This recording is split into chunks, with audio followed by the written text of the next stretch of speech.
What's going on, Internet? The Black Okage here, aka TBH. And to be honest, I'd like to welcome everybody back to the Gaming Illuminati podcast. We are the Enlightened Gamers, and you're now tuned in to episode 199. If you're watching the video version of the show at youtube.com/GI updates, know this show is available on Apple, Spotify, Amazon, and all other major podcast platforms. If you're watching on Apple or Spotify, please rate the show 5 stars. And if you're watching on YouTube, please hit the like button and then hit the hype button that appears after you hit the like button.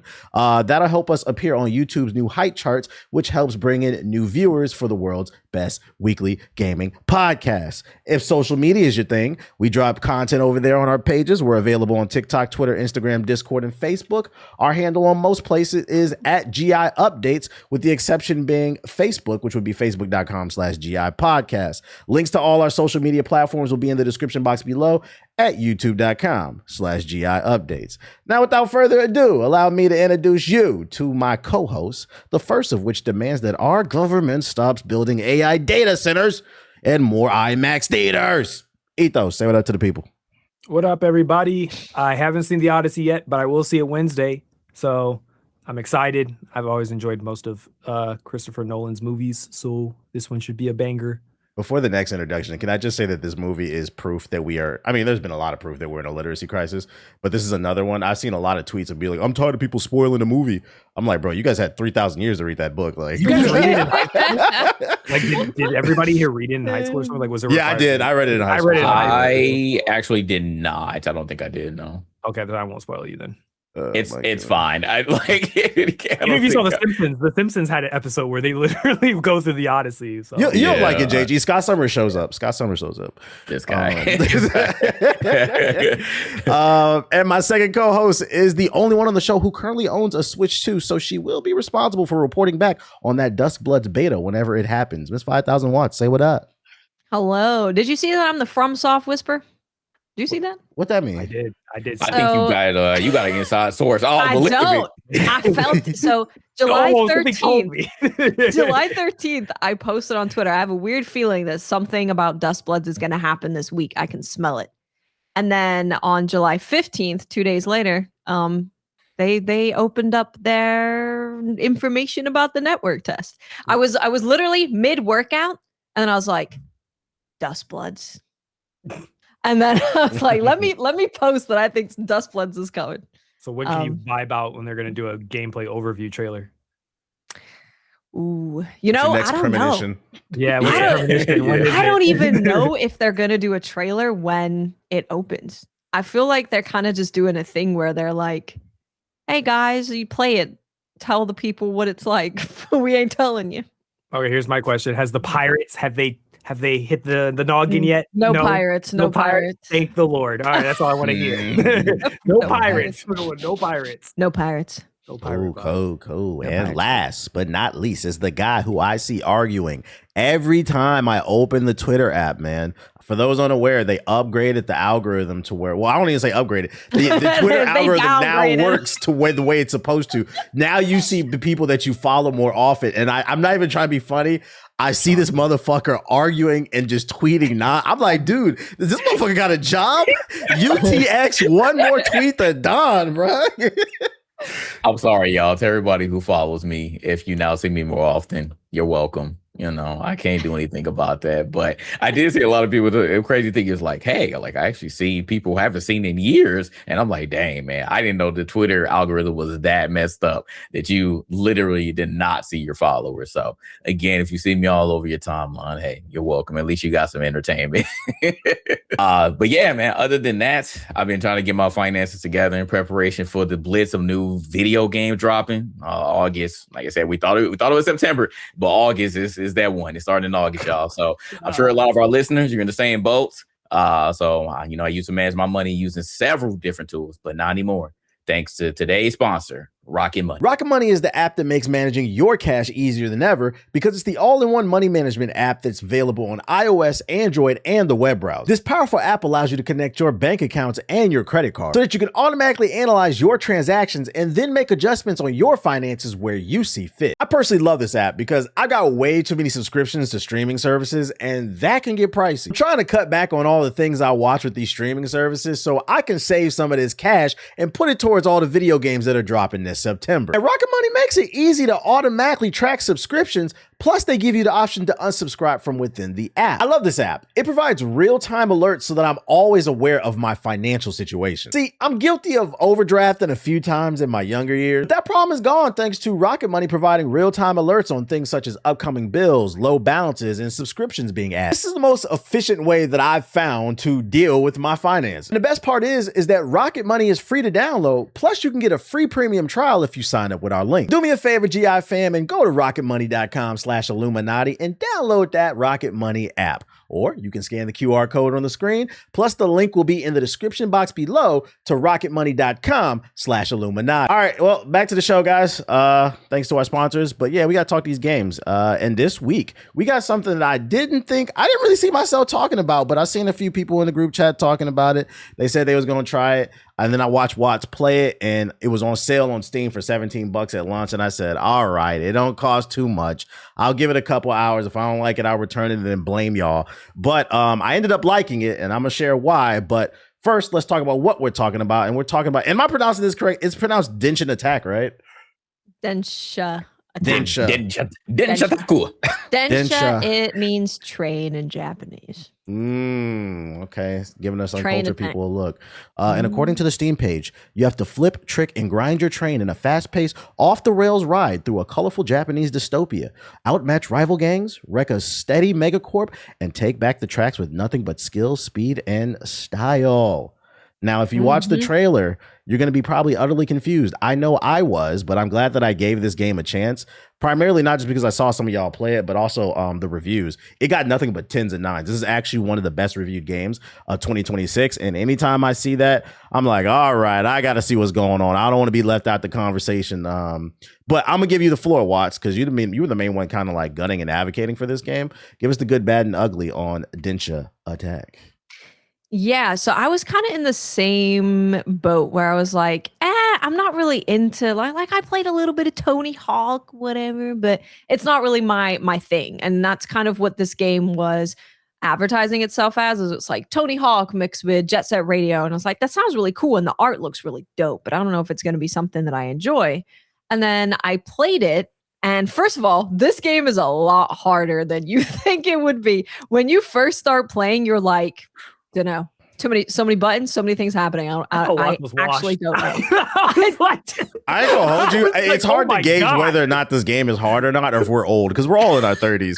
And like this is a very zoomer game. It's very fast paced. I was like, is Watts washed? Or she was like, I might be just bad at this, guys. I'm trying. It's the first game I think I've ever played that made me go, oh, is this what the youths are playing? I can't. Although you do get a lot better at it, but it's just there's so much going on, and then there's so many different buttons for different things. And I did see a lot of people getting like the break and the jump mixed up. That seemed like that was me as well. And a lot of people were like, yeah, I have to switch it around. But yeah, so I was playing it and I was like, okay, this is cool. They got full on tricks. They have like basic, advanced, and extreme tricks. You're going to be swinging your analog stick all over the place. They also have like manuals. If you've played any like skating game, you probably know what that is.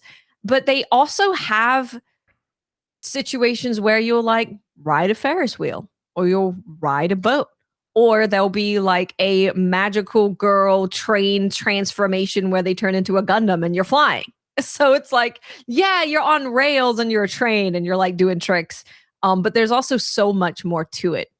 But the thing that you're going to notice right away in the start screen is the music. The music is so good. Right away, it's funky. It's just it's so good. I love it. The art is also incredible. The voice acting in English and Japanese is awesome. They also have this thing where as you're doing different challenges throughout the map, you go and can fill out this magazine for each region. And it actually tells you stuff about like the characters in the game, but it also tells you stuff about the real location in Japan. So you can learn a little bit about that. The customization is really cool. You can customize your train. You can customize the sticker that's on it, the color. You eventually can use a bunch of different types of trains. They also have the way that they've done a collab with VTubers and other content creators is they have their own sticker for trains in the game. And the way that you get it is by you go to the garage and you input like a Konami code and you get their sticker, which I thought was cool. So it's just one of those games that you're playing and right away I was like, oh, this game absolutely has it within the first like 10 minutes. Super fun, super fast, really rewarding to learn and get better at. But also, if you're not that good, you can absolutely still progress through the game and you'll be fine. But if you want to get really good, there's a ton of challenges and things for you to perfect. So it's just, man, it's so much fun. I recommend it to everyone, whether you like skating games or not, whether you like Sonic, whether you like Jet Set Radio. I would say that I think just about anyone would have fun with this game. It's just really good. Yeah, I would say the best way to describe this game is take Jet Set Radio, Tony Hawk, and Sonic the Hedgehog and say Fusion Ha, and there you go. That is the game. It looks goofy from the outside looking in, but it is a fun action game. And actually, I would go as far as to say for the people who have been complaining, specifically the ball and gun gamers, one of the complaints that they've been making is it's not that there's a lack of games, it's a lack of games that they're interested in. They used to have like more variety. I'll argue you guys are wrong about that. But if you generally are in that camp and you feel like there's a lack of variety within the sports genre and stuff like that, or the action, this is an action sports. I know it's a fucking train, but it's an action sports game. The way you have to control your character with the tricks and maintaining the combo with the manuals, it's so reminiscent of Tony Hawk. So if you like skateboarding games, you're going to like this game. And if you like speed like Sonic, I feel like this is how Sonic should play. It's faster than any recent Sonic that's came out. To the point where, like we were saying earlier, I was like, damn, I think I'm a little old because I had to sit up. I said, all right, bro. This is one of those games I feel like I got to be off the gamer subs to play it because like it is very cracked out, especially with some of the bright colors that be popping up on the screen. But like to sit here and act like I'm not having fun with it regardless would just be a lie. I think that this game could potentially get a nom for best music this year because the soundtrack is like she was saying, is funky, but it's like it's lo-fi hip hop. Like kind of poppy too. Like it took me a second to get off the main menu because I was just like bobbing my head. I was like, okay, this is a vibe. And then the story, like it's nothing crazy, but it gets you from point A to B. You play a girl who wants to be the best train racer / battler in the world, and like in this world of Japan, like everybody races trains for some reason. It's like some different universe. It's silly, it's fun. Like the anime art style, I thought the voice acting was really good.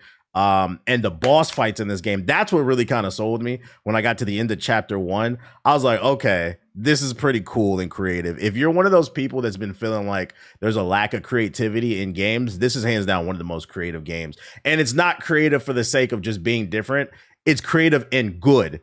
I'm glad I played this game. I feel comfortable recommending it already, especially at $17. I think at full price it'll be $20, but right now it's on sale for $17. This shit's fire. What you think, Jay? Look, when I saw the game last year, I was like, that game looks interesting enough that I was like, I had a feeling that it might get a high score. And guess what? I hit my parlay again.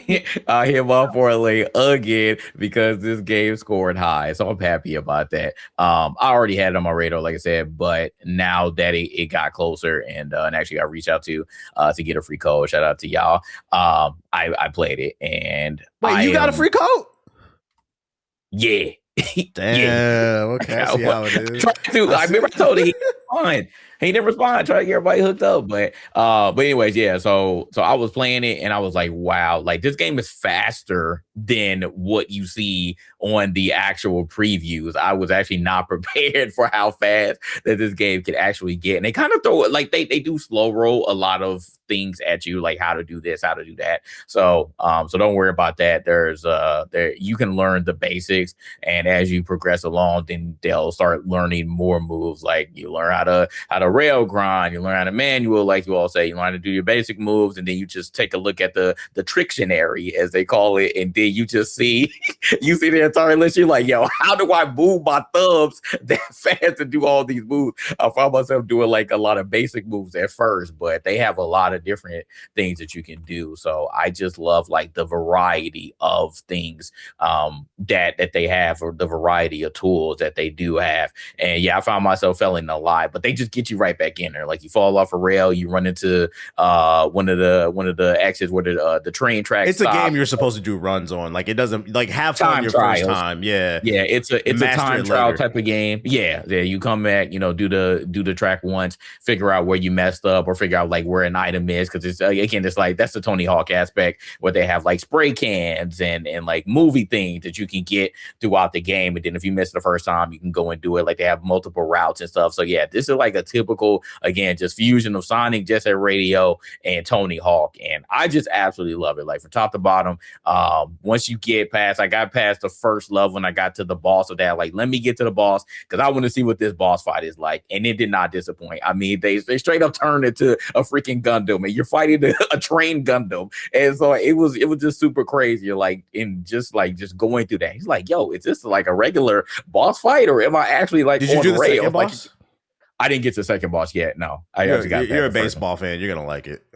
Okay, yeah, I seen like the previews of that stuff. So yeah, once I get to it, but yeah, I think that's the best aspect of the game. It's not only is it a time attack type of game, but you actually get to do boss fights at the very end of it, and it just brings a whole nother aspect to the game. So overall, the game is super fire. Like TBA said, I know that come August, there are going to be a ton of games that are going to be thrown at us.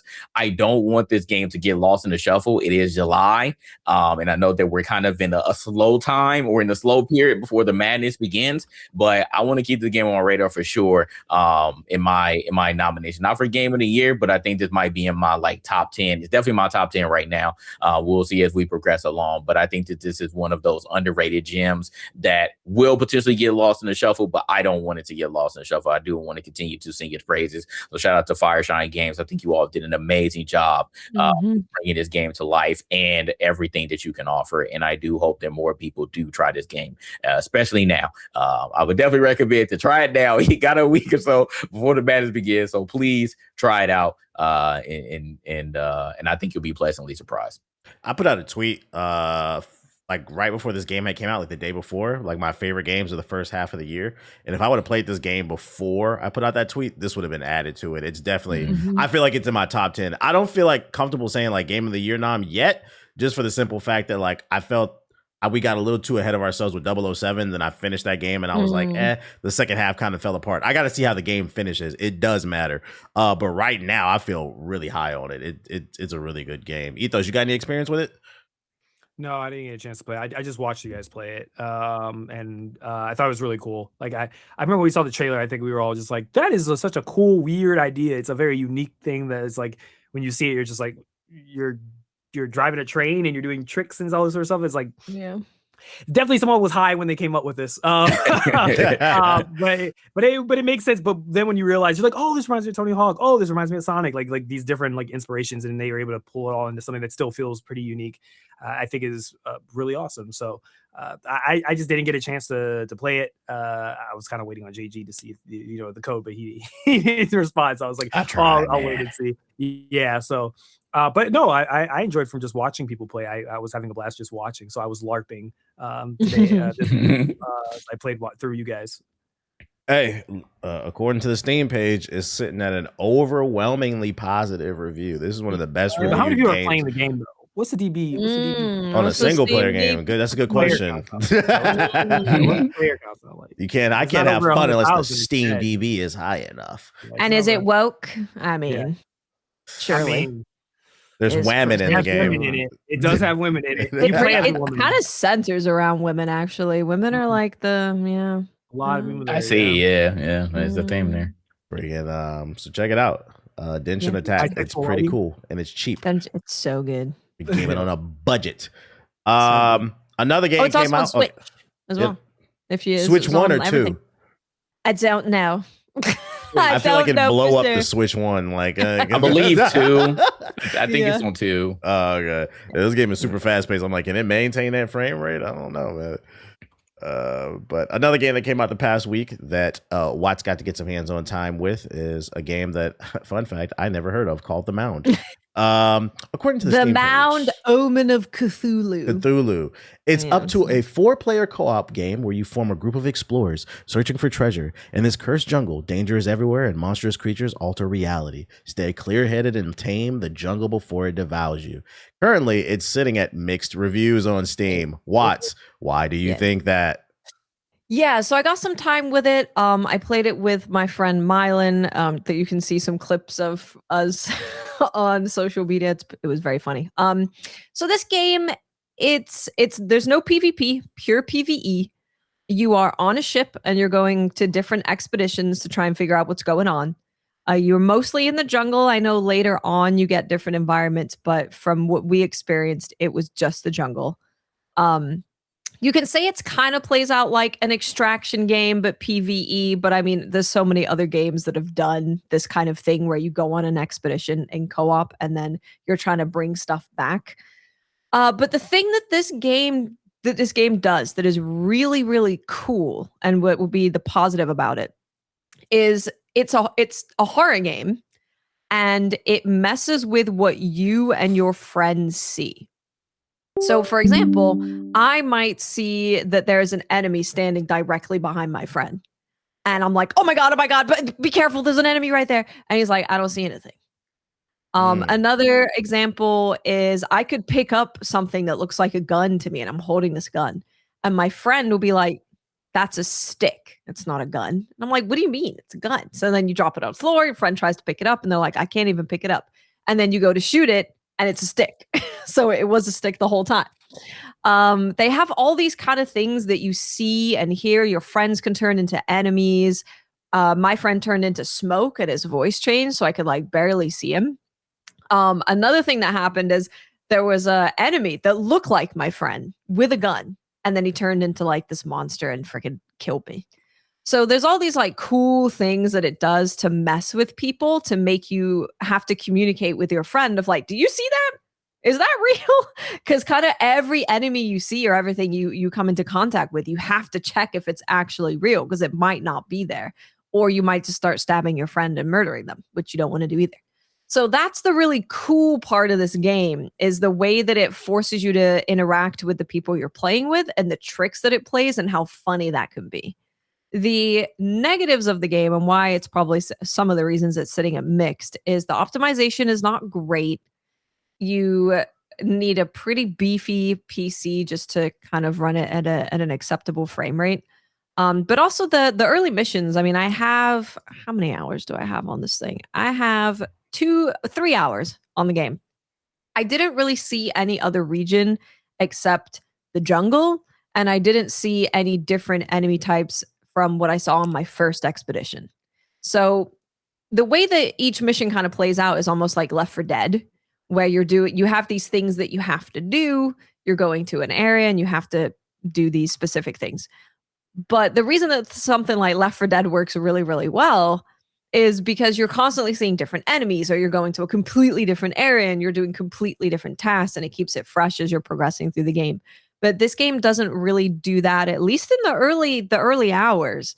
You're kind of just doing the same thing in a similar kind of area. So I do think that there is something here. The way that it messes with your mind, you see things, is really, really cool. They just need to have a couple patches to make it run better and to make it kind of open up a bit earlier. Okay.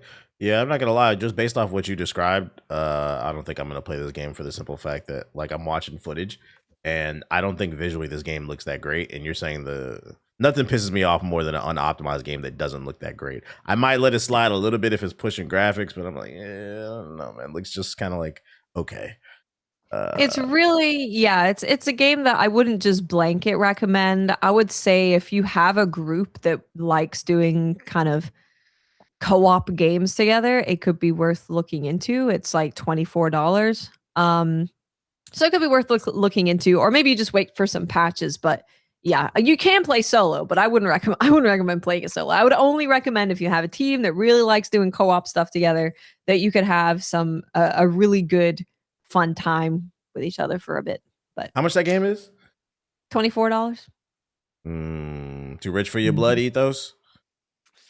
I also watch play this with Mylan. It was pretty great. You're a watcher. We're gonna call you the watcher of the podcast. I am the watcher. I watch. He supports his friends. I appreciate it. I'm not mad at that. I be lurking a lot of the time, but if I'm like doing like game dev stuff, I'll just have one of you guys at the side and just watching. Yeah, I kind of like these types of games where like they try to mess with you psychologically a little bit, and especially in a multiplayer setting, those can into some really fun results. I sometimes enjoy them, but a lot of times though is that the friend slop games, I don't really I can get into a lot of them. I think a lot of my friends have tried to get me to play a lot of the more popular ones. Like I think Among Us was the only one that I really got like hooked on, but a lot of them I kind of they kind of feel like they just do like bare level, like just like the ground level necessities of what's needed for the game. And then at a certain point, you play it for like an hour or two, and you're kind of like, oh, okay, I think I've seen enough here. Does it feel like that, Watts? Like, does it feel like everything you play, like, okay, I think I've seen everything, or is it more like, oh, I think they're gonna expand on this, or maybe there's more content there, I just got to play it longer?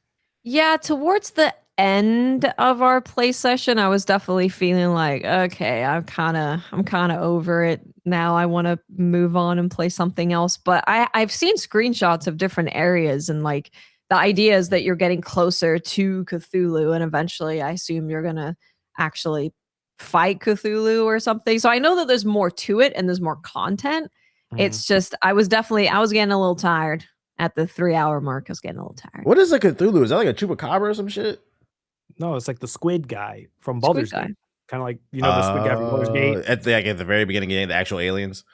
Yeah, they look kind of like that. It's not exactly Cthulhu, but that's the best way I can describe how they physically He's look. Got tentacles. Yeah, he's a cosmic horror entity. Yeah, it's very like they're trying to do Lovecraftian stuff. Lovecraftian, yeah. Tentacle porn is not my thing, but to each its own. How you can. Let's talk that news. Let's move into the gaming news section of the pod. Let's start off with something positive. It's been a lot of negative news, but there's some level of balance this week. First thing I wanted to talk about is GOG announced that you can now download and burn their games to a disk via Twitter. They said download the offline installer for any of your games on GOG and save it to a disk, and it's yours forever. You don't need a storefront's permission to play what you bought. Love to see it. What's that doing for you? I mean, I think this is fire, especially for the PC folks that still want to fight the good fight about physical games. I think this is also further showing that like this stuff is still possible. Like and it's still wanted, and I feel like still needed as well. So for GOG to come out, I don't feel like they're being performative about this. I know that we kind of been having a conversation about the whole, are you going to have a physical disc? Yeah, and everyone's saying we will have a physical disc. But I think that GOG is being genuine about this. It's like they are one of those platforms that still does care about the consumer, and they want to ensure that you can still preserve your games, and they're showing with this that they further care about you being able to preserve your games, to being able to play them in the future. So huge W for them, man. I think more people, again, Steam is obviously the most dominant video game platform on PC, but I think GOG is definitely doing a good job. And I think the more people, especially if you do genuinely care about this, need to go over there and start checking them out more as well. You guys just need to up the offerings on your store with the competitive prices, and I think you're going to bring people over there. And let me toss this idea out there too to everybody. Let me hear your thoughts on this. Now that we know that something like this is possible, do you think it would be a happy medium? Let's say PlayStation and Xbox comes out with something similar where it's like, all right, we're going all digital, but we're going to have a software on our platform that allows you to burn the game to the disc if you want to keep it. Do you think that would be a happy medium for everybody? I think so. Too bad it's never going to happen. Why you gotta be so negative? I'm trying to be so positive. I mean, we talk about Xbox potentially doing that. I know there was a rumor. There was a rumor they were doing. Aren't they going the other way? They're doing like no, they were going the other way. Yeah, physical to digital. Someone there's finally woken up and said, "Wait a minute, this is like deja vu. We can do what they did to us. You can and you should. It's like such a free W. Oh my god." 3W. That I do think I think that's a happy medium. It's just at the end of the day, it's all about options, right? And when a company takes options away from the consumer, I think that is bad. When options are given to us, I think that that's good. So if they gave us the option of like, you can own it physically and you will not need to connect to the internet, you'll be able to put the disc in and it will work and you can play the game, then I'd be okay with that. Yeah, because I'm looking at it from the standpoint of like, and we just seen this because somebody just sued Xbox.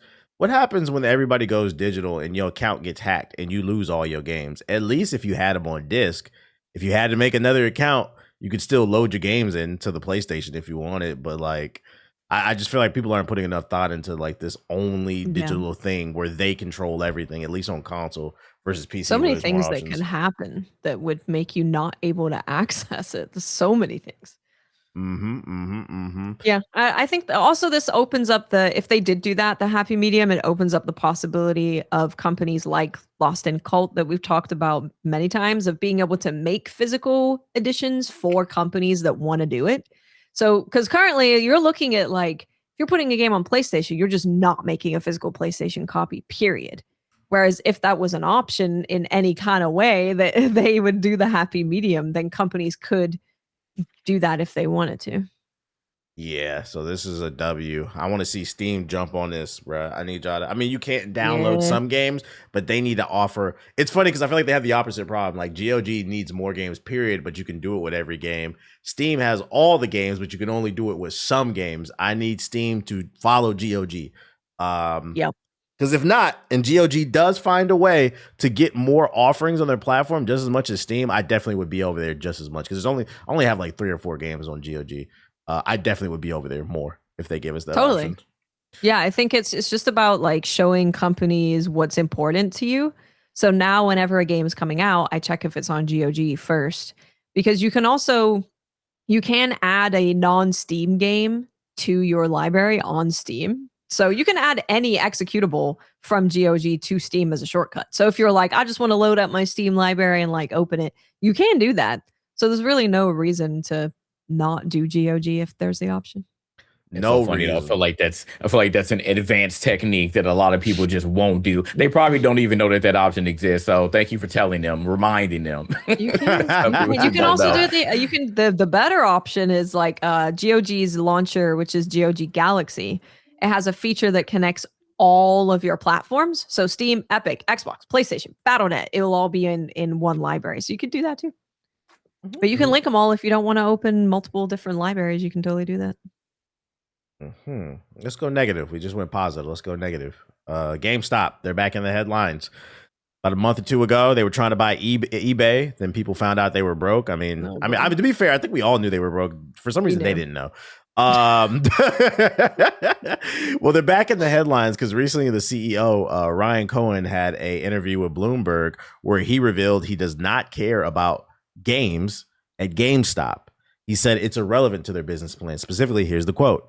He said, it doesn't matter at all. Software mattered in the past. Software today makes up less than 12% of the business, and collectibles make up over half the business. So it's totally, totally irrelevant. That's why we call him Funko Stop.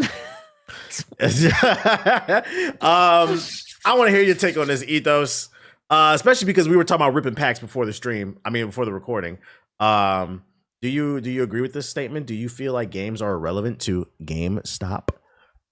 I mean, I went to GameStop and bought a game from there recently, so I don't think they're necessarily irrelevant, considering that their inventory is probably massively just a warehouse full of just discs of like just people who've sold a bunch of their stuff. So I get the number. It wouldn't shock me if and we've seen it before over the past decade, that they've shifted away from like, I don't know selling physical what. Like, I just don't know what he means by this, because it's like, okay, if you're talking about physical games, it's not like companies aren't saying, oh, we're not going to give Xbox. I mean, we're not going to give GameStop copies of our game. I've never heard of a company say that. I think they've all been like, yeah, no, we distribute, and GameStop usually always. I've never heard of going to a GameStop and they're like, no, we didn't receive a shipment for that game. I've never heard that before. So I don't really know where this 12% is coming from. I don't know if he just means that from sales. Like, okay, yeah, we still engage in physical games, but where where it's only 12% of the business right now. But it's also weird that you say this on one coin, but then the other one, you guys were just hyping up about your retro, about how many retro games you've ripped off of people over the years, and you have a massive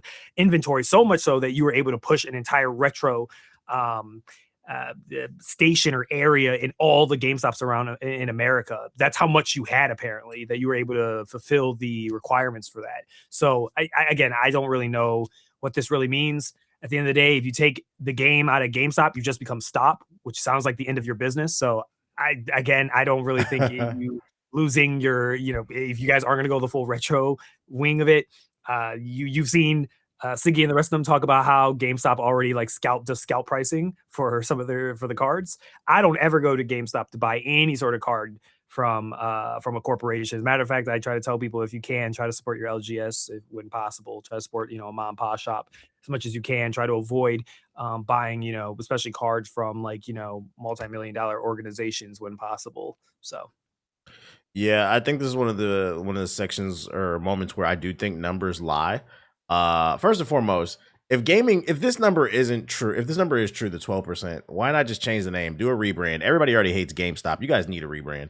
Why not rebrand to like Nerd Stop or Geek Stop? Because it seems like that's where they're going with it. But if you don't want to do that, on the other side, the numbers, I feel like this 12% is a lie if you add it into the context, because collectibles do make up a lot of their business probably, but we got to look at why. And it's kind of like what Ethos is talking about. I saw this firsthand. I have not been in a GameStop in about a year or two, and I went in one 2 weeks ago. And I put it in the group chat because they had half their inventory. First of all, I don't know about y'all GameStop. My local GameStop, they had an entire wall of PS4 games. I just couldn't believe what I saw.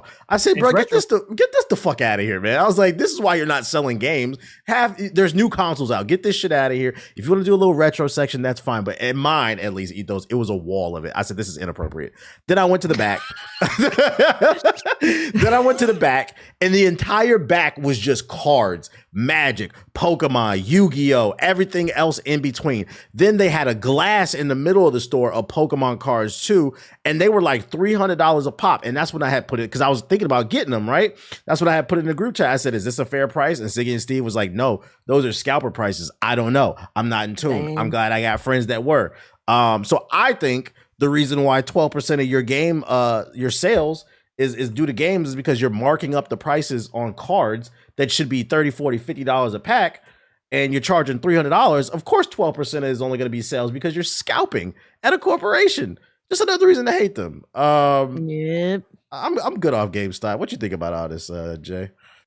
Yeah, I mean, we've seen it writing on the wall for a while, right? Like, we've had plenty of conversation on this podcast about GameStop going broke, and we thought it might have been a point where they might, go bankrupt or start going out of business. So the one smart thing that GameStop did do was to pivot to, be more retro and really start buying. And they started like really buying everything. I remember when that opened up, it wasn't just games anymore. It became cards, it became collectibles, it became other electronics, cell phones. I remember they were collecting cell phones. They were literally collecting everything. And like Ethos said, when we had the conversation about them potentially buying eBay, which again we knew was a lie, but when they had that conversation, we were like, yo, like if we kind of see the vision of where they wanted to go, and it's because of the way that they pivoted. So I think that they saw the writing on the wall years ago, and now they literally are at the point where, I mean, you can see, I think that this number is actually true. I think that this number is true about this 12%. I think that they are making a significantly more bank on collectibles now than they are software. I believe that to be true, because if you're not going in there for something retro, I don't think that the normal consumer is going into a GameStop in 2026 and trying to get a new console or a new video game. I think that they are trying to flip retro consoles, and they're trying to flip retro video games in order to buy a new console. But other than that, that's it. Like Ethos again had that conversation about the trading credits, but I don't think that that's their business anymore. They're going in there and they are getting cards. They are going in there and getting Pokemon cards and selling their Pokemon cards. So they said they made over 140 million off of collectibles last year. So I believe this number to be totally true. GameStop is not on that type of time anymore. It's Card Stop, it's Funko Stop. It ain't GameStop anymore. That's not what they're on. So this is the way that GameStop survives. Because again,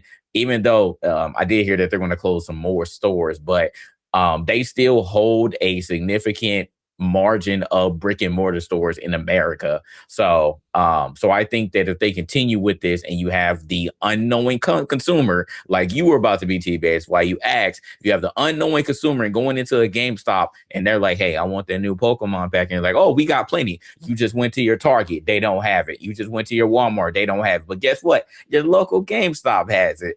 And you're like, hey, I just want it. Like, you're not even looking at the price. I just want it. How much is that? Oh, $300. You don't even know what retail is. You don't know what MSRP is. You're just going to get it because you know that this pack came out and you know that it's hot on the market. You're going to get it. That's how they get you every time. That's how they're able to charge these scalper prices. It's a shame, but that's capitalism for you. And Ryan Cohen, even though he ain't from America, he knows all about American capitalism.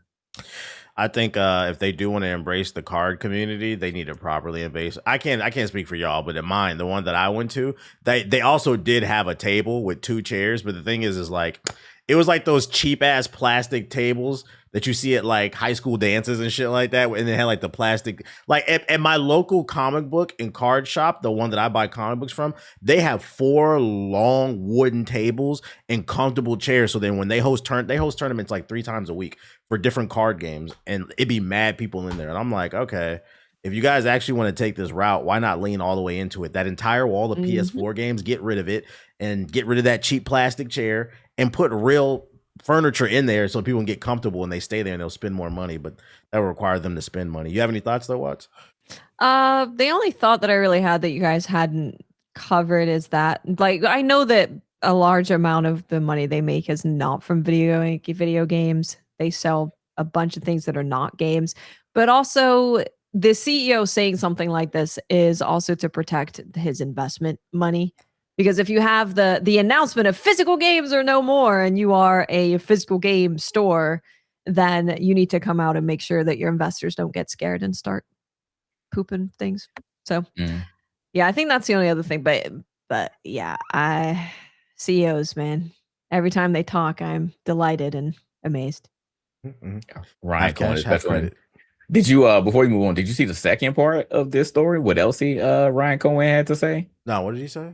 He said, why everybody hating on me? He said, many men wish death upon me. My guy, Ryan Cohen, needs to just shut up, man. He was like, yo, why does everybody want us to fail, man? We making all this money. Oh, no, he said, explain that. He said, riddle me this. he just, for some reason, he just cannot understand why people want GameStop to fail. I mean, we just talked about it. You're charging scalper prices for cars, my guy. You've been ripping on people for decades.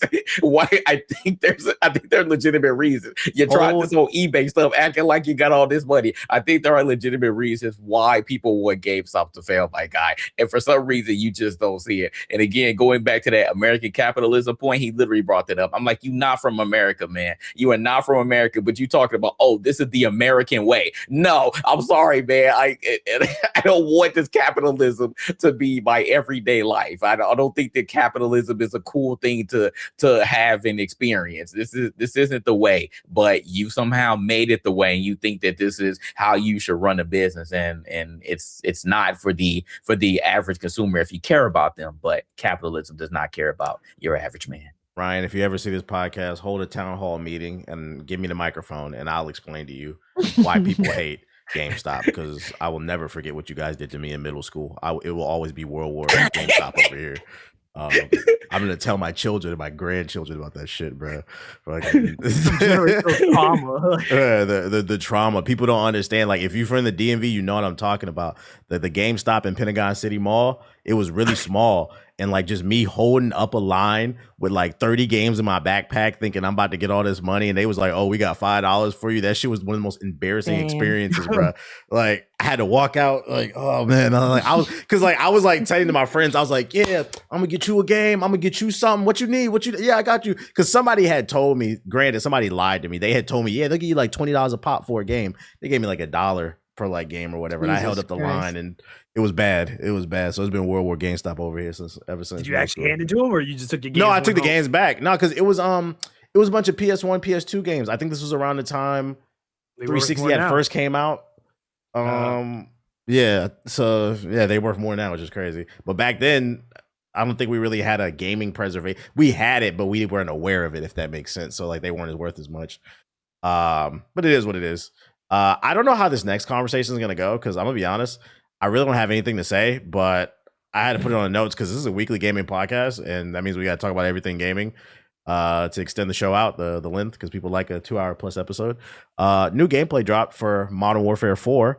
For those unaware, in Modern Warfare 4, they're calling it a reset of the Call of Duty multiplayer. It's supposed to be slower, more tactical pacing, big movement nerfs. So everything in here is basically they nerf shit. Stamina and exhaustion's back. They got the classic Prestige. Also, I read too, with Prestige, you have the option of getting rid of all your weapons or keeping them. Doesn't really matter. You'll get a different icon. But yeah, they showed off some new gameplay. They flew out all the celebrities, the content creators. Ethos, he posted something in the group chat, some gameplay, and he said, delete this shit. Why do you feel like it needs to be deleted? Sleep. That was I saw people doing the same old. I'm not gonna lie, if I saw gameplay of that, I would not be able to tell you which. I don't even know how to intro this shit. Like, I'm not even trying to be mean or funny. I'm just like, Can we talk about Homegirl from Obsession? Can we talk about what's her name? Indy? How she got a copy of what's her name? Indy Navarro? Is that her name? I literally just saw that. Yeah, Indy Navarro. Yeah, Navarro. Shout out to her. She's the main she's the main person for the Obsession movie. I don't know if you haven't seen it. I haven't seen it. Yeah, it's probably one of the best movies this year. Highly recommend it. She did a phenomenal job. She's like a breakout actress right now. We're talking about Call of Duty.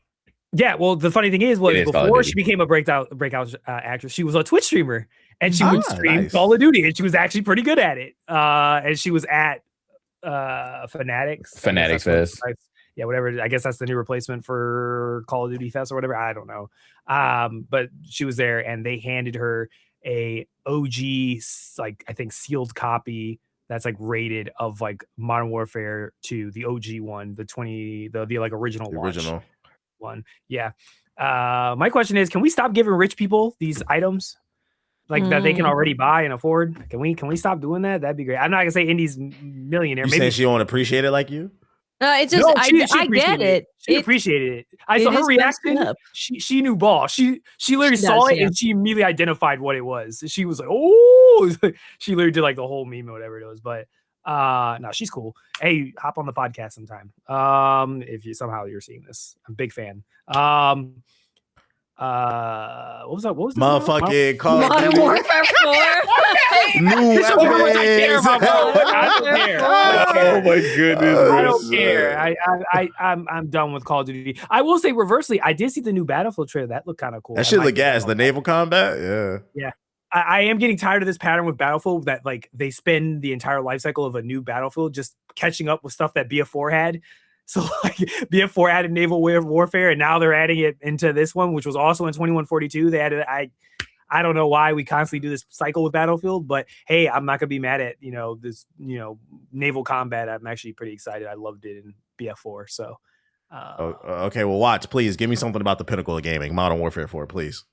I'm like looking through gameplay, and it's just, I mean, just. What, are you gonna play Barbie? Or are you gonna play like what's your plans for GTA Day? You say that because she's a girl?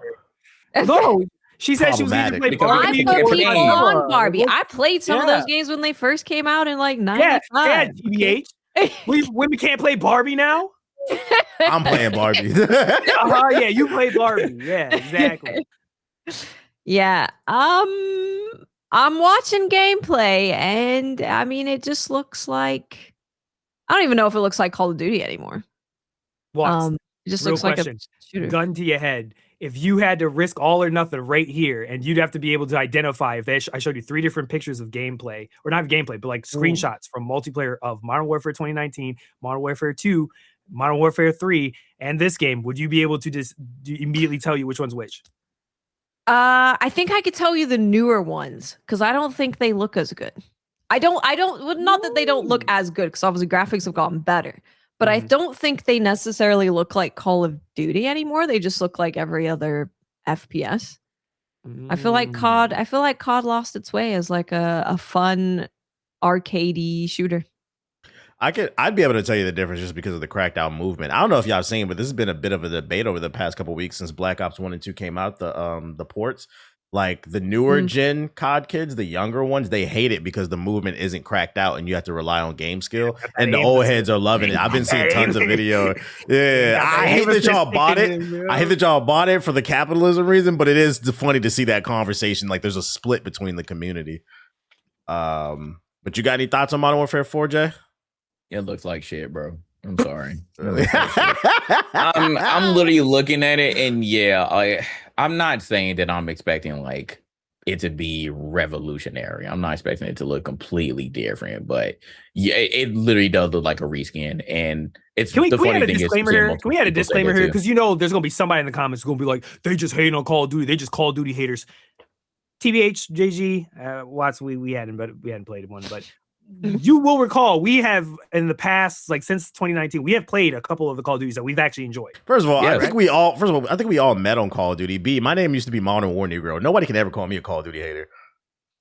Yes, we met on Black Ops 2. That was the start. That was the start. Well, with I mean, not even that. I mean, even recently, like we've played some of the recent Call of Duty. Yeah, when Modern Warfare 2019 came out, we hopped back on. Okay, the maps I like sucked. 6. Yeah, Black Ops 6 was cool.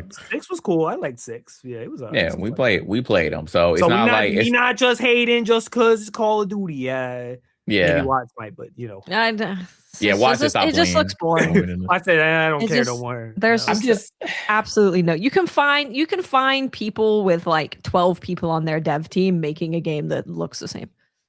True. Why pay $70 for this when you could play I'd rather something play very Ready or similar Not for like than $30? play this game. Have you seen the new preview for War Dogs? That looked interesting. They said that optimization was like a super point that they want to harp on during their new dev diary, and they said they went to a thrift store and bought a used computer and it only had like a 1660 in it. They tried to find the lowest like end PC they could find, and they said we got to get it to run 60 FPS. And I was like, I kind of appreciate that. That makes me want to try your game. Isn't that sad that that's like now a selling point? All of it. We have a physical disc, and the game runs. It will run for you. Oh my god! You know that meme of the guy who had on like that I think it was a Gucci backpack and like it was falling off. Like, let it go. I was like, let it go, man. I think they gotta let it go. But the thing is, they're not. They're never going to let it go. Especially now that Microsoft has them. They're going to milk them for every last cent. Every single studio. They're going to keep making these Call of Duties. We got the movie coming out. We're gonna talk about that. Like they're just gonna keep doing this for Call of Duty. They're never gonna stop, and it's just gonna look so much worse. I'm literally looking at this entertainment video that you linked in here, and nobody has a positive comment. People still talking about Black Ops 1 and Black Ops 2. It's over. We gotta let it go, people. I don't think that Call of Duty will ever come back to its former glory. It tried to have a reboot. It can't do another one. I don't think we're ever going to get that same feeling, just like y'all going with these old games. I know why y'all doing it, because Call of Duty is in a terrible state. I told y'all last week. Now you see Modern Warfare 4 and it looks the exact same. I don't know what else that we got to do here in order for Call of Duty to get back to its former glory. It's over. The worst part is it might get worse because I don't think people understand. Y'all going out and buying that lazy ass port of Black Ops 1 and 2 is about to send ripples through the industry. I didn't put it in the show notes, but it was either Ethos or JG. They put it in the group chat. There are now people putting out tweets like, man, you see what's going on with that Black Ops 1 and 2 port? We need a port of NBA 2K16, bro. There is a genre of gamers that I think are entering their new Nintendo era. They're just like mature Nintendo gamers. And what I mean is like, they're really craving that feeling they had from their childhood, that nostalgia. Because I'm like, in what universe do you want a port of NBA 2K16, bro? Like, you want to go buy more VC? I'm good off. We don't need 2Ks in 1 year. We're good off of that shit. So, can y'all stop buying lazy shit and support new stuff? Denshattack is $17. $17. Can you support some? You have no right to sit here and say that there's nothing creative and cool to play, and then you don't support it when it is. You judge it for being creative. This shit look different, bro. Give me that Modern Warfare 4, bro. I don't like this shit. I don't get it. I don't freaking the amount of games that I have in my library of like demos for Steam games that I saw a trailer for because they look cool. I have so many. I think I added in the last like week, I had like 15 games to my wish list. There's so many creative, awesome things being made constantly. X. I think like we saying word before we move on is again we have these content creators now who have been playing Call of Duty for like over 10 years now. And they've been so much in Activision's pockets that they literally can't let it go. You know, we talked about things that you just can't let go. And these games that people have been playing for 5-10 years. I mean, it's the same. It's not the exact same game, but it's the same franchise that people have been playing for over a decade. They're not going to let it go. It's their identity. Whether they boot up the game and hate it, every single year they're going to get flown out. Every single year they're going to test out the game. Every single year when it launches, they're going to be one of the forefronts, one of the faces of the next Call of Duty, and then they're going to play it for a couple months, and then the hackers are going to take over, and then they're going to say they hate it, and then they're going to move back to the game that they've been playing before. So it's rinse and repeat. It's never going to stop, unfortunately. I think this is the year where Call of Duty actually could potentially get lost in the shuffle. Like, if this game was fire, like they really did something that like got people excited, I do think that it would be in the mix. And like, I think it would take a hit on the numbers and like it would be okay. But I genuinely think this might be the year where it could take, I'm not saying it will, but I could see it happening where they take a hit on the numbers because GTA 6 is coming. And we know that that's the messiah of video games. Then you got about 50 other video games coming out between August and November. Call of Duty is just kind of here. It's just kind of floating. And it'll be interesting to see how it defends its crown as one of the best-selling games ever. But that's a perfect segue into the opposite end of the spectrum. One of the least best-selling games, Bungie's Marathon. Let's talk about it. They're mixing it up. Marathon's adding a new experimental PvE mode in the next update, which is coming fresh off the heels of one of their game directors leaving. So a lot of people are calling and saying, oh man, this is the last hurrah. Coming in July 21st update mid-season, they will add the Vault Breaker mode to the game. According to Bungie, the mode will send runners into the Cryo Archive for a new roguelike PvE experience. Players will take on progressively tougher vaults across multiple runs, acquiring vault data to upgrade their sponsor kits. Or they can spend that progress on gear in the new Vault Breaker armory that features weapons, items, and more that can bring you back to other adventures across, I don't know how to pronounce that shit, Tycity? Players will be able to take on the vaults. Shut up. Solo as duo. Don't make me pull up the Steam DB of this game. As a duo with the full trio. I'll do it right now. I'm gonna do it. They gonna see it on the Vine. Marathon. Where they is at? 5,000 players. That's crazy. Siggy about to have a field day with this shit. I feel like we've had this conversation. Jokes aside, we've had this conversation for like 2 or 3 different times. Director leaves. They're dropping a PvE after some people said they didn't want it. Is this going to be the thing that sends them in the right direction? Because to be fair, I don't think this is a bad game. And with these live service games, you are always one update away from being saved. An example being Power World 1.0. Which, fun fact, I recently bought that because it was on sale this past weekend. I'm going to give it another shot. That game is averaging millions of players between the console and the PC right now. I think over 900,000 on Steam alone. So you're always one update away. How are we feeling about this, Watts? Is this the move?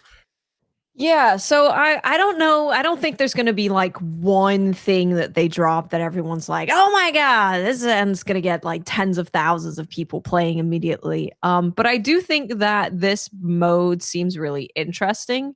It's on one of their best maps that they've made, which is a part of the Marathon ship. And there's a bunch of like different things for you to figure out, and you have to get like items to then open something, to then open the vault to get loot. So it's pretty involved. There's a lot of different steps that you have to do, and the final vault that you end up opening is against a compiler boss. So it's an actual like boss fight. So I'm really happy that they're doing something with this to, at the very least, get people who are a little scared of Cryo Archive, who are currently playing, to be able to learn the map and see why it's so good without any of the pressure of being killed.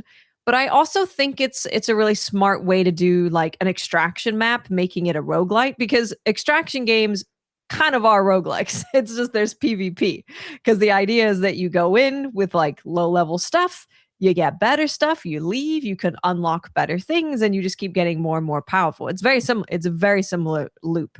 So they're kind of putting that at the forefront of like, guys, look, it's it's like extraction, roguelike. It's like the same thing. So I like that they're experimenting with it. I'm looking forward to see how that goes. For anyone who doesn't understand all the like lingo of Marathon, the idea is that you go in with a set loadout that's going to be like not super good, and then you're going to go through these different vaults in this map that you unlock. And a vault is literally like it's a vault that has loot in it. You do puzzles to open it and get the loot from it, and you're going to get better and better standardized kits to go in with. So yeah, I think it's a good idea. I don't know if it's going to get people super excited to play Marathon. I do know that there's a lot of people who are super interested in the world, the lore, the art style, the Bungie gunplay that would want to check it out. So I hope they do another free weekend, even if they just made it like, hey, it's free to access like this PvE mode for X amount of time. I think that would be cool. So we'll see.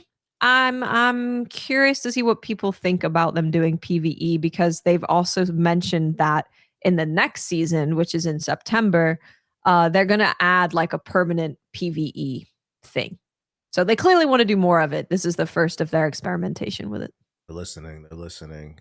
Ethos, gauge the director leaving. Is this a red flag? Do you think this PvE thing is gonna work? Like, how are we feeling about the state of the game? You're the second biggest fan of Marathon on the show. I think it's a concern.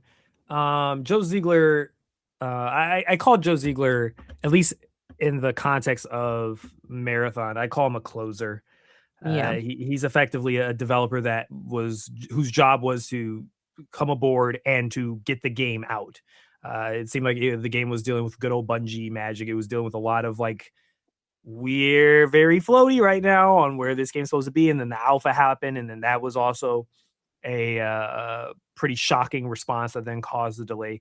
So it feels like Ziegler came in at the right time to basically like, we need someone who can promote a concise vision of what exactly Marathon's supposed to be at launch and how that is supposed to evolve later on. I think that's probably was his entire goal.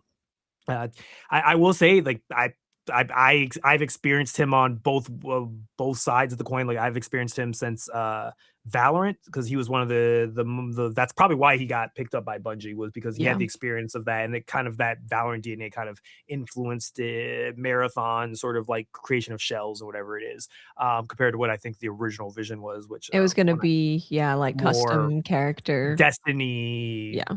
Have your own shell and cosmetic, and you're picking that stuff up, which as you can imagine would have been a massive development pool. That's why Marathon is actually, I'd argue Marathon is more optimal from like a cost savings effect, a cost spending standpoint, and also from a like why they're able to update the game, I think, relatively faster. I think not only does the team that doesn't have a lot of technical debt for like Destiny did, but the type of game it is allows them to be able to do these sort of like experimentations way faster than I think Destiny took way longer to even remotely do something similar to this at this type of speed. So yeah, I mean, it's just bad news all around. We have the layoffs that happened, so we already know that a lot of the Destiny team is either gone or they're on Marathon or they're shipped off to other places. So that's gone.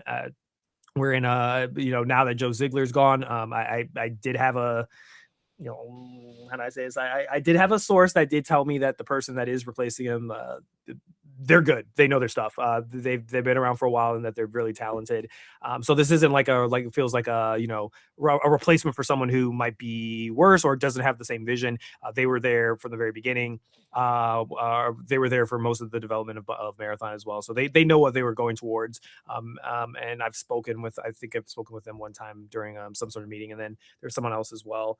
I forgot her name right now off the top of my head, but Julia. Julia. Yeah. So they pretty much initially was like one of the narrative leads for Destiny. So she's like the story person who's also directing it. And she's really good at what really they're good. doing. So I think I still stand on what I said. I really don't believe that PvE is going to just miraculously save this game and make it. I call cap on every person that tries to convince me that, all it's going to take is this, like, once they add a PvE thing and everyone will come and play it. Like I hate, I'm just gonna be a downer. I just believe that the well's poisoned. It's been poisoned. I think we're kind of cooked at this point, and I just don't see a path where I think, especially now what happened with Destiny, I just don't see a path where I could ever see remotely. They said 60% of the people who played Marathon were also Destiny fans.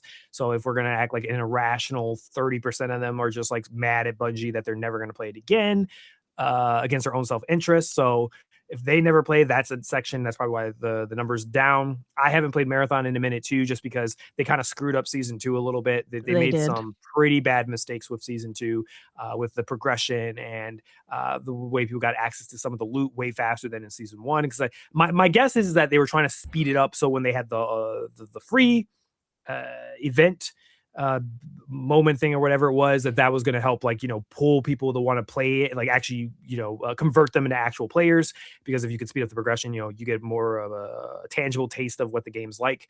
But I think it kind of backfired on them with some technical mishaps that they made. So Bungie do what Bungie do. We're going to try again. I had a conversation with a friend. I think the only path forward, and I just don't see Sony really giving them the lead way to do this. I think the only path forward is that they got to pull like a Forsaken or Taken King with it. They got to do something pretty big. They might have to add a campaign. Yeah, like they might have. I said even like a short campaign. Yeah, they might have to pull a short Halo-like marathon campaign single player. They could easily do it with the gameplay. Like, keep the gameplay loop the same. Just add some cutscenes and context to it, and you play with your friends. That's why they get the PvE stuff so then the end game is the multiplayer. Yeah, the AI is good. Like it is. I'd argue it's Halo good. And at some points, I think it's even better smarter than Halo's AI. At some points, the good news is they were very good at the architecture. Like the foundation of Marathon seems like it's really good and very flexible. They did a lot of smart architecture decisions were done with that game. The question is how much time they need from the art standpoint of like, well, how much stuff, I've seen already with the maps, they've done a really good job of reusing existing assets in different formats and ways. But then it's going to be like with a campaign, you can't really just do a campaign where you're just going to, we're just going to use the maps we already have. And we're just going to maybe add some voices and stuff like. I feel like people are going to be like, oh, that's not good enough. Right? Yeah, like that's not a campaign. Yeah.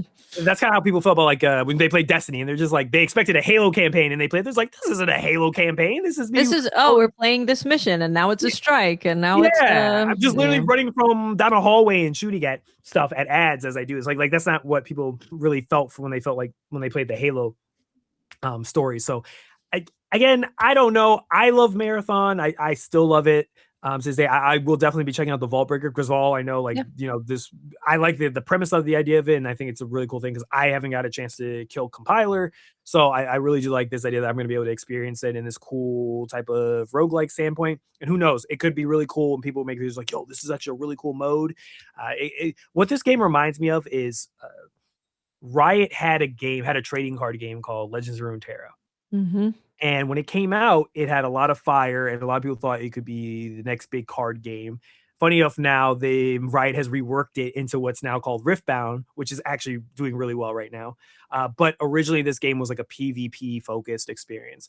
The player count dropped, kind of similar to what happened with Marathon, and they decided to change it and basically sunset the PvP aspect of the game and just say, hey, we really don't have the player counts to justify the amount of upkeep that PvP and stuff has. And they basically converted it into a single player sort of roguelike card game experience, which is still cool, but it's because now there's like lower upkeep for it, and now it's kind of maintenance, but they just add stuff to it every once in a while. I think that might be the path that Marathon goes with. I think they keep the PvP going for whatever it is, but we know the stats when it comes to Destiny. The PvE has always been an overwhelming amount of the community. They've always wanted PvE compared to PvP. PvP got neglected.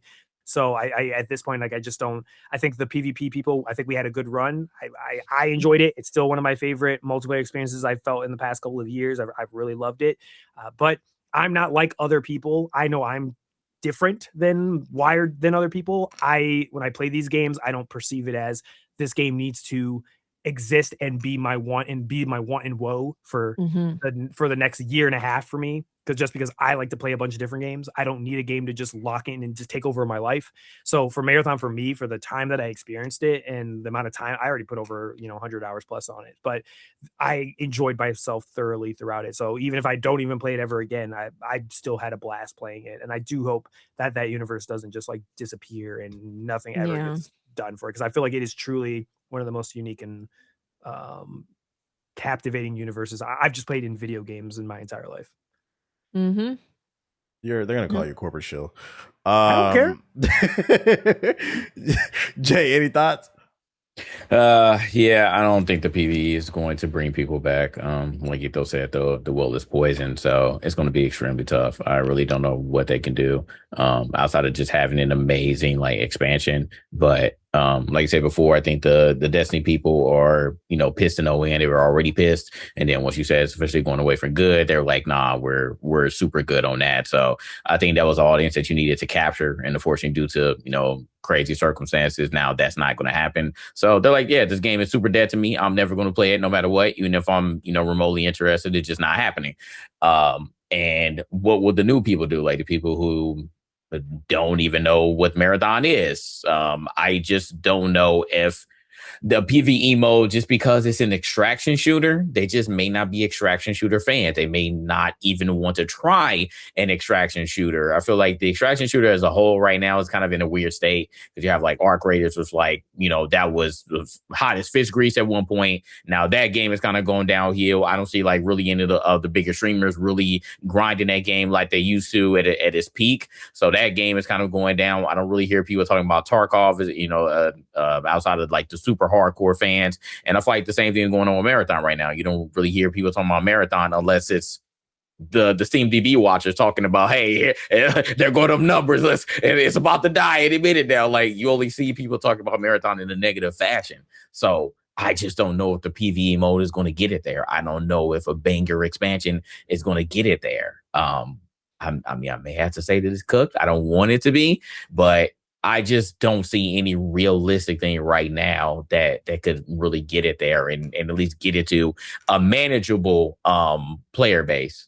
So we'll just have to see. But it's not looking good right now. Yeah, I agree with you. I don't see nobody talking about that game, not even in a positive or negative light. And it started with the negativity. It kind of drowned it out the people who did like. And it kind of just seemed like nobody's really talking about it anymore, which is unfortunate. But the good thing for Bungie is they are backed by Sony. If they genuinely do believe in this project, they might have a chance to get some extra funding. But I do think they need to get it together in the next year. I wouldn't be shocked if they do try to shut it down in the next year. I was scrolling the timeline, and this just threw me off. Like, time really flies. Annapurna tweeted out, "Happy birthday, Stray. Happy 4th birthday." I said 4th birthday. I was like, was the cat 4 years old in the game? And then I just Googled it. That shit came out in 2022. I was like, I feel like I just played that game, bro. Getting fucking old. Man. No, it's crazy. I was thinking about like when I was growing up, and we'd think about 20 years ago, 30 years ago, and it was like the 70s and the 80s, and you'd watch 70s and 80s movies, and you're like, oh, it's so different. The fashion is so different. Like, everything's so different.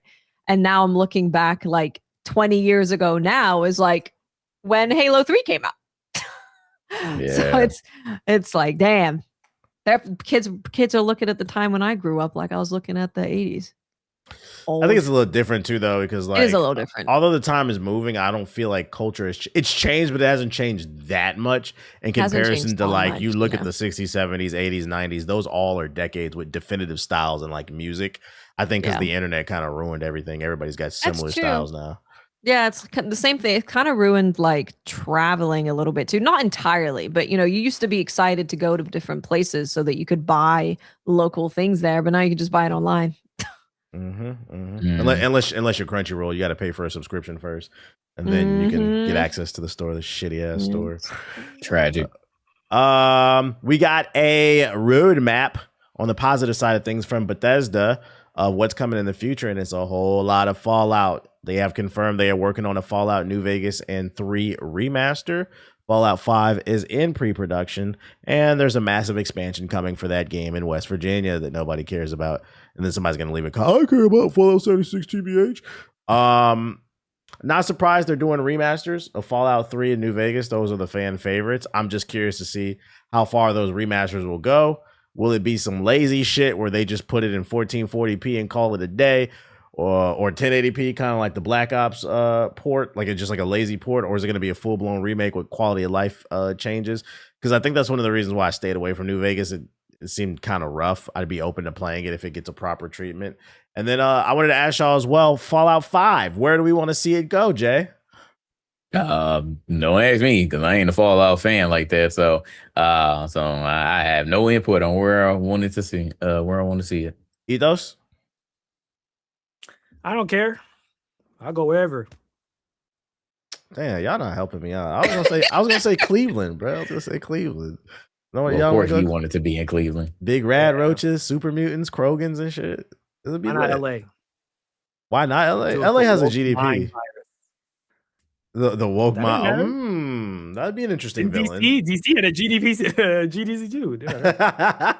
Well, DC blowing up and being apocalyptic makes sense because I mean it's a super political city. You know, it's a target.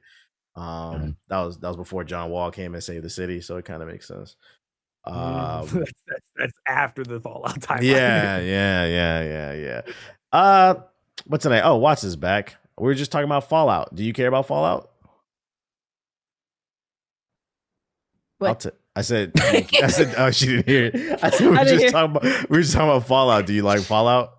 Not really. I appreciate the setting and the world, but I don't really enjoy the game very So much. you don't care where 5 goes either? Damn. Honestly, I was like, I saw the Bethesda announcement. I read it before I started streaming, and I was like, okay, cool. And then when I got on stream, people were freaking out, and I was like, okay, I know I'm out of touch with this one because I don't really like Bethesda games that much. Okay. Well, I said I want to see it go to Cleveland. Let me know in the comments where y'all want to go. Here's a more interesting one. Let's get into the nasty. According to Jason Schreier, Xbox studio leaders absolutely hate the Game Pass. Here's the exact quote from his podcast. There are a lot of people out there in studio leadership within Xbox who absolutely detest Game Pass and think it has destroyed the value of their games, think it has taken away the value from all games in general, and has been a detriment to the games industry and those people's view because of how it devalues games. Ethos, you're a game dev. Do you think and the former Game Pass Bishop? I don't know if you're claiming that title anymore. Do you feel like it's devaluing? Yeah, you got to say the new title is an excommunicated bishop. Okay, the excommunicated bishop and what is it? Most Wanted too as well. U.S. Most Wanted. We'll see about that one. About what exactly? Like what? Like in what respect? Like just it's a very general statement that he just said on the podcast that they said they feel like it's devaluing the games. Who says this? Well, that's the thing. It's anonymous sources. He's just saying people at Xbox telling them. Studio leadership. Yeah, studio leadership. Xbox studio leadership. These are the same leadership that told us that Phil and all of them were terrible leaders, and they were all or nothing everybody, and telling them you got to get on board or be kicked out. I can't trust anything from anonymous sources, especially inside of Xbox right now. There's so many conflicting things about what they say at one moment, and then their actions literally the week after that. So I just can't take anything that they say. Well, let's act like it is real for a moment, because it's not confirmed. Okay. Do you feel? What's your opinion? Do you feel like the Game Pass devalues games? As a pro consumer, I don't give a fuck if it does devalue games. It helps. It's pro consumer. So at the end of the day, I don't care. There's an artistic answer to that, which you could argue, which I could be on either side of that, to be honest with you.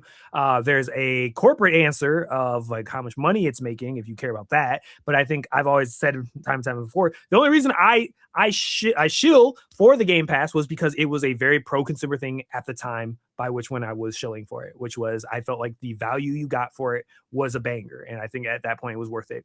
Obviously, times change. Things have changed, and the conversation has changed, and the pricing has changed. Going used to be $1. You remember that? Yeah. Well, you could get Game Pass for $1. That's what I was telling people to get on board. I was like, hey, emails, multiple emails. Yeah. I can't believe they did that. It feels different from like back when I wasn't excommunicated, and like everything I was saying, yeah, everything made a lot of sense at that time, yeah. But now we're dealing with like certain things not being on the Game Pass, and we're not probably going to be able to day one them anymore, and the price went up, and now we're taking the price back down, and now these features are being taken away in certain aspects, or now the selection might not be that good like than it was at a certain time. So there's always these ups and downs for it. Do I believe hypothetically that there's it's a possibility that it devalues games? Yeah, because you have TBH right here sitting here that looks at a game and tells us, oh yeah, that's a Game Pass game. It's like a Game Pass game. Derogatory. That's a Game Pass game. That right there proves I think that right there is the only evidence. Hey, hold on. In my defense, that shit was it not a Game Pass game? No, I get it. Like it makes sense. You're saying like it's actually a pretty good game if you already got Game Pass. Pass, yeah. Like I part of the problem. Damn. I don't give a fuck. Hey, listen, I agree. I agree with your statement. I'm just saying they probably saw a clip of TBH saying, "Hey, it's a Game Pass game." It's like, why is he saying that? Computer analyzed. I agree with you. Like as a consumer, like Game Pass, when it was worth it and I was paying for it was worth it to me. So it didn't devalue nothing. I don't give a fuck. It was great for me. It's when y'all jacked up the price. That's when it wasn't great. That being said, this statement right here, as well as some other stuff, I think one of the greatest lies that we've, not us on the podcast, but people in general, one of the greatest lies the gaming community has let happen over the last 10 years is that we've allowed ourselves to be gaslit into feeling bad for these corporations. The reality is that even if let's act like this statement is true. Even if it is, I don't care because you guys made the Game Pass, so you figure it out. Another example. Let me give you another example of gaslighting, and I'm going to talk to the ball and gun gamers. GTA 6. One of the things that I hear a lot of, I have to pay $100 for the game because the game costs billions of dollars. They told us it took so much. They chose to pay the cost of making that development. I didn't tell them to spend tens of billions of dollars to develop a game. I'm not paying $100, bro. So like I don't like this gaslighting shit, bro. Figure it the fuck out, man. Not my problem. Hey. Yeah, I mean I get the sentiment of it devalues games because I mean it does. We literally talked about it last week or the week before where it's, if you have a game that is $70, but you can get it for a subscription to Game Pass for a lot less than that and it's available on there, it makes you view the game differently. It just does. It's part of a subscription service. You're used to things that you get for free as part of your subscription being like a not so good thing. So yeah, I think it does devalue it, but ultimately, it's great for the consumer. I'm not mad at Game Pass. They made Game Pass happen. These studios ended up being purchased by Microsoft. And if you're the leader of the studio, I assume you had something to do with that purchase going through or not going through. So, hey, if the Game Pass had more Expedition 33s and less Hellblade 2s, we wouldn't even be having this conversation. Because on the opposite end of the spectrum, I think it added values. I played Expedition 33 on the Game Pass. That shit was so fire. I felt bad. I paid it on the game. I went and bought the game. I have a physical copy on the PS5, still sealed. I'll probably never open it. I just wanted to own it just in case. So but you didn't get it on Xbox, huh? Why would I do that? Hey, I got my PC and my PS5 right here. That Xbox is in the back. I do not want to plug it in, bro. Put something out there that's worth getting. Does it devalue games for you, Jay? Yeah, I think like in a general standpoint, it does because I mean, would you as a person that makes the game, I mean, would you rather someone shell out $69.99 per game, or would you rather someone shell out $12, $15, per month? So I get that. There's been a conversation for a long time, and we debated this multiple times. Hey, but hold on, Jay. Before you finish, that goes back to what I just said about the gaslighting. Also, on the opposite end of the spectrum, I didn't force the game developer to put their game on the Game Pass. You signed a contract. You devalued your own game, I could argue, but go ahead. But to be fair, to play devil's advocate for that, if the contract said that it was going to pay all my development fees up front, and I don't even worry about it. Doesn't matter, Ethos. You dance with the devil. You did what I'm saying is, but hear me out. That is a auto win because, like, would you rather pay it and get guaranteed money, or would you rather risk it? That's the argument. Right. I'd rather risk it. I roll the dice, boy. Yeah. See, you. How many games came out this year on Steam? Oh, dude, I like mean, last year was like that's what- 20,000 something. So 20,000. You're 1 in 20,000. You're gonna make that. You're gonna make. Well, that I'm gamble? intelligent enough to look at the calendar and say, can I compete? Because let's not act like that's not a problem. I don't think it's a compete. I don't even think it's a calendar thing. I think there's just too many damn games. That's facts, It's gone that's to the facts. point where there's actually no safe spot. Like there might be a week here or there that is good, but you have no idea when that's going to be. June, Because you July might is like think the only thing that's still kind of open.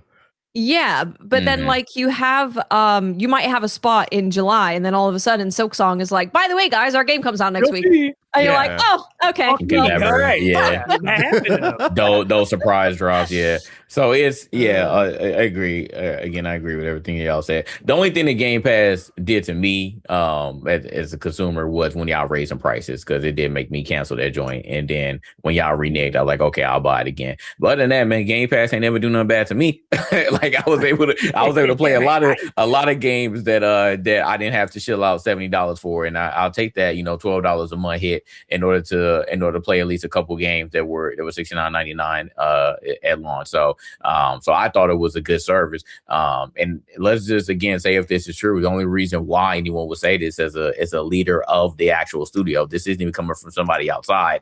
The only reason why someone will be saying this is because you all were overly ambitious with how many subscribers that you wanted per month compared to what you actually got per year. So overly ambitious, you did not get as many Game Pass subscriptions as you wanted to, and then on top of that, you raised the prices and people actually canceled their Game Pass subscription. So those were the main reasons why I think something like this would be said, because let's just play the other side of the coin. What if they did get those numbers? What if they got over the numbers that were projected of Game Pass subscribers? They was winning. They wouldn't be saying this. Yeah, exactly. You would hear literally nothing from them. All that you would hear, which again will be leaked because it's none of our business, you would hear from the quarterly reports or the yearly reports. Oh, how many subscriptions did we have? How much money did we generate? Did we get a profit? Yeah, and then maybe so many studios wouldn't get dropped, and maybe games wouldn't get dropped. We would be having a different conversation, but that didn't happen. So now we got to hear these stories of, I ain't like it in the first place. It devalued all these games. So I do think that this quote is true. And again, I think the only reason why he's saying is because they failed on their projections. You did not get the numbers that you thought you were going to get, and now you're going to come back and say that they devalued the games and maybe we shouldn't have done Game Pass in the first place. I still think it's a great service. Again, the only terrible thing that y'all did in my eyes was it initially raise those prices. So I'll take the hit on everything else, because at the end of the day, I still get to play those 3-4 games. Maybe some other gems that come around the corner that there are on Game Pass, I do get to try out. So I had my value and then some. I've had my value and then some, ever since Game Pass launched. So they never have any problem with me. And then also going back to Xbox has terrible marketing. We say that a million times. Xbox has absolutely terrible marketing, because y'all need to let more people know that these games are on Game Pass. If you want more subscriptions, let people know. I would literally put a side by side. Hey, this game is $69.99. It comes out August. But guess what? This game is on Game Pass. You pay $12. You can get this game right now and play it. What will people do? All you got to do is just keep burning it into people's head. They're going to pay that $12. And guess what? People are fickle. They're going to pay that $12. They're going to play the game. They might enjoy it. And then they are not going to cancel it, because again, people don't cancel a lot of subscriptions as it is. Now you got them hooked. That reoccurring $12 is going to keep churning, and you're going to keep getting that money. You got to let people know that this is here. You can't have the former Game Pass bishop, the excommunicado bishop, telling you every damn podcast that this game has value. Okay, you should not hear it from Ethos. You should hear it from your own mouth, but you weren't marketing it correctly. So there you go. How many people told when we were watching gameplay of Beast of Reincarnation, they're like, this game's going to be on Game Pass? Yeah, you'd never know, would you? It comes out in a couple weeks. That way. I put out a tweet and reminded people. They literally said, "Thank you for reminding me, JG. I'm going to pay this on Game Pass now." I don't understand how that's possible, where people are like, Power World came out and people were like, "Oh, this is cool. I want to try it. I don't know if I want to buy it." I'd be like, "It's on Game Pass. It's on Game Pass." It's not like. I just don't get why that's hard for people to just check just to see. I'd argue that Xbox don't tell you. Xbox should have a creator code like the way Fortnite did it, and every major release that's coming out for Game Pass, they should be paying content creators. Hey, they did 25% off Game Pass. It's on Game Pass. Let them stream it for a couple hours. I don't remember that. Yes, I was in it. They were in an entire partner program where that makes sense. They had creators. Yeah, you know. Of course, yeah. I told you they knocked on the door of the bishop. I said it's about damn time. They did a thing where it was monthly. It was like they would basically be like, hey, we're gonna give you the pass, and all we require in return is that you play games that are on the Game Pass. And you obviously disclaimer and you say, hey, I'm just letting you guys know Microsoft provided this via the Game Pass. You can play this on the Game Pass. So it wasn't like it was there. It was there, but I just think creators weren't doing it. They just didn't want to do it. Because the Microsoft requirement what was if I like get a kickback? You have to do it once a month. Like, it's good for Watch. Watch does this all the time. So it fits Watch's schedule. But a lot of streamers, I got to every one time a month, that's true. I gotta force myself to go on the Game Pass and find a game and play it. Shout out to everyone checking out Grand Blue Fantasy Relink. So many people were like, I heard you talk about it on the podcast and I'm playing it and I love it. Apparently it's still free on PlayStation. That's what somebody was saying in the comments. Get it. Pick it up. Word of mouth. You need to pay us for this, man. Free advertisement. I'm leaning towards those rumors are true too, Ethos, just because an id Software developer is actually on record saying there are no benefits to being owned by Microsoft. They've destroyed immense amounts of value that I don't even think they're aware of. So if a developer's saying it, and they're on record saying it according to Games Radar, but and then you have they're reporting random like executives are saying it behind the scenes, I think this is how people feel across the board. But people don't want to ruffle feathers, I guess. Which is, I guess, see, this is the problem with that too. This is not me defending it because I think the person's probably telling the truth. I think there is a truth to that. But then like there was like at the same time, like when they were the whole id thing and they were doing layoffs for that. Then you got what's his name, Hugo, who's like the director. He's the director of Doom or whatever it is, right? He comes out in a statement and he says things have been overblown. No, id did not get completely destroyed by we do not lose everybody at id. There are still people there at id. We still are working on projects. No, we're not being shut down. I'm seeing I'm like I don't understand where this doubling. I don't know if this is just like corporates just making everybody just say everything's okay, don't look at the fire, or if there is a fire, I see smoke. I definitely see smoke. I just need to know, like, are you grilling back there or is the house on fire? That's what I just need to know. I just can't tell right now what it is. It's too many negative stories. I feel like Asha need to come out and control the narrative. Like where you at, shorty? Like, I don't think she can. I don't think she can at this point. No. People, I think all the goodwill she had. This is the weird thing. On one side of the coin, I see people who are like Asha because Bethesda came out and announced all that stuff and was like, thank you. This is what we've been asking for. What the hell have you guys been doing? Phil Spencer hasn't been doing anything. Asha, and I guess the narrative that's building now from the gaming community, because again, Microsoft's not saying anything. Now they're going back to like, we're not going to be communicative. We're not going to communicate with people. Now it's creating a narrative of, Asha walked up in there with a gun and put Todd Howard in a stranglehold and said, "You gonna release them games, boy?" And that's what the narrative is now. Asha, I'm gonna release. Yeah. Well, they don't read. They'd be like, "You gonna do Fallout? You gonna do this? You gonna do that?" And she's just walking every studio. It's like she's like Omar. That is Omar's coming. Asha's coming. Yeah, that's the picture that they're painting with Asha. But then at the other side, I can't still take away the fact that Asha said all these things initially, all these like, we're about this and that, and you come out there and you blow us away with that showcase, and then literally the next week, it's like I just got stabbed in the back. It was an auction, man. It was an auction. Also, it's which one? I can't. I don't know if it's pandering or people don't read because let's say she did get these games greenlit or whatever. We know from reports that claim that they said Elder Scrolls 6 is at least another 2 years out. We've been waiting 8 years. It's going to be a decade, and they said that Fallout 5 isn't coming till after Elder Scrolls 6. So at bare minimum, that means Fallout 5 isn't at least another 4 or 5 years away. So even though they announced it, we're not going to see that shit anytime soon. And it could be longer. How do we know that, like, before Asha even came in, that this was already on the table? Because Elder Scrolls was probably already being slowly developed because they wanted to focus on Starfield because they already had that out. It probably wasn't their main focus. They were just like, okay, Starfield 76, that's your main focus. Have a small incubation team work on Elder Scrolls, and then once you guys got it up to par, then we'll get you the full funding, and then we'll explode and do the full thing.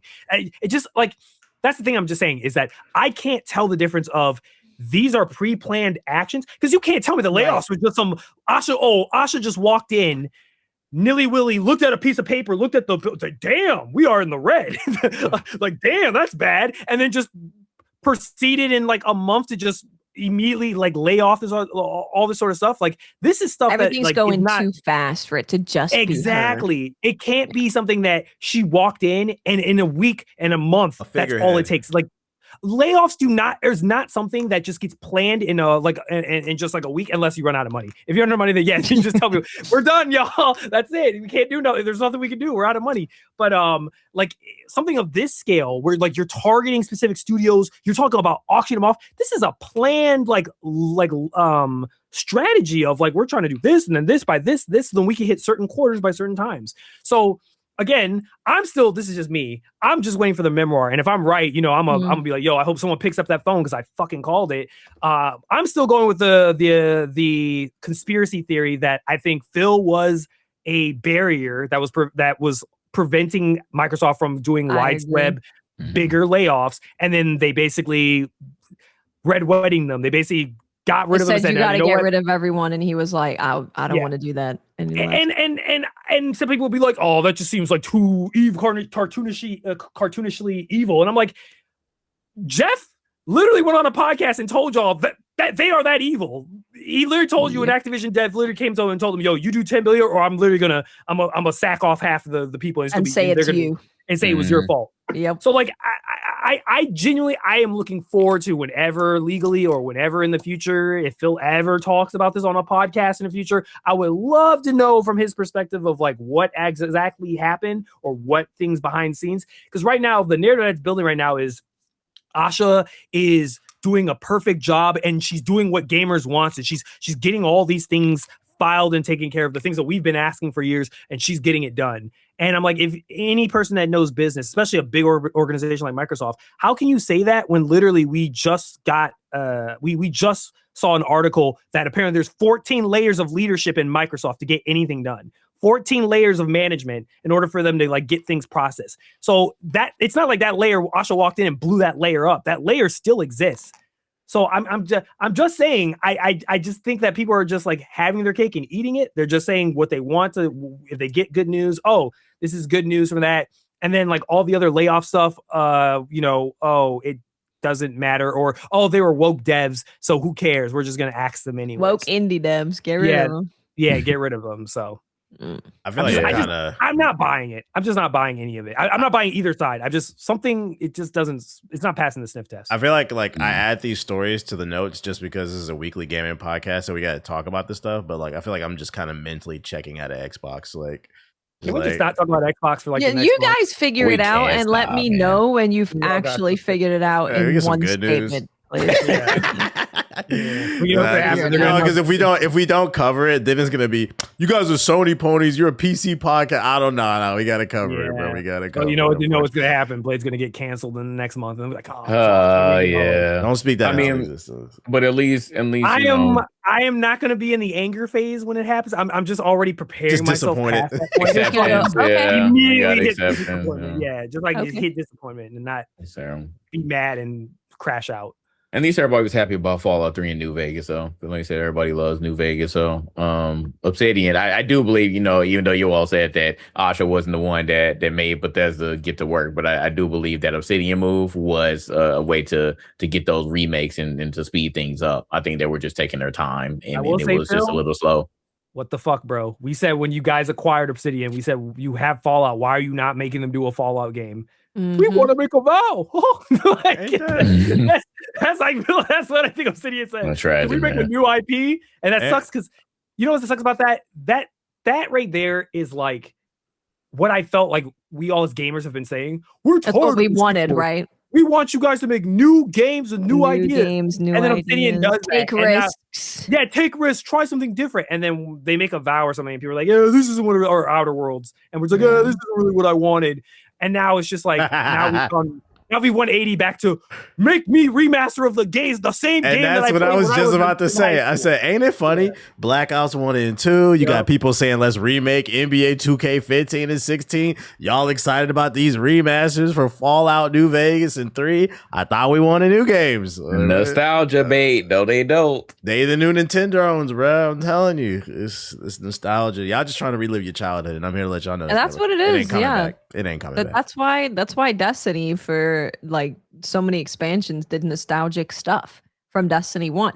How many times have you been able to get the Gala Award or like whatever? They just kept bringing stuff. That darn gun. Remember the times, the beginning times. It was good. It's unfortunate. It's unfortunate. But Xbox ain't the only one in trouble. PlayStation might have some trouble on their hands as well. Fresh off the heels a couple weeks later after announcing that they would be removing discs come 2028 for the PlayStation. So assuming PlayStation 6. 5 emulators for the PS5 are in the works.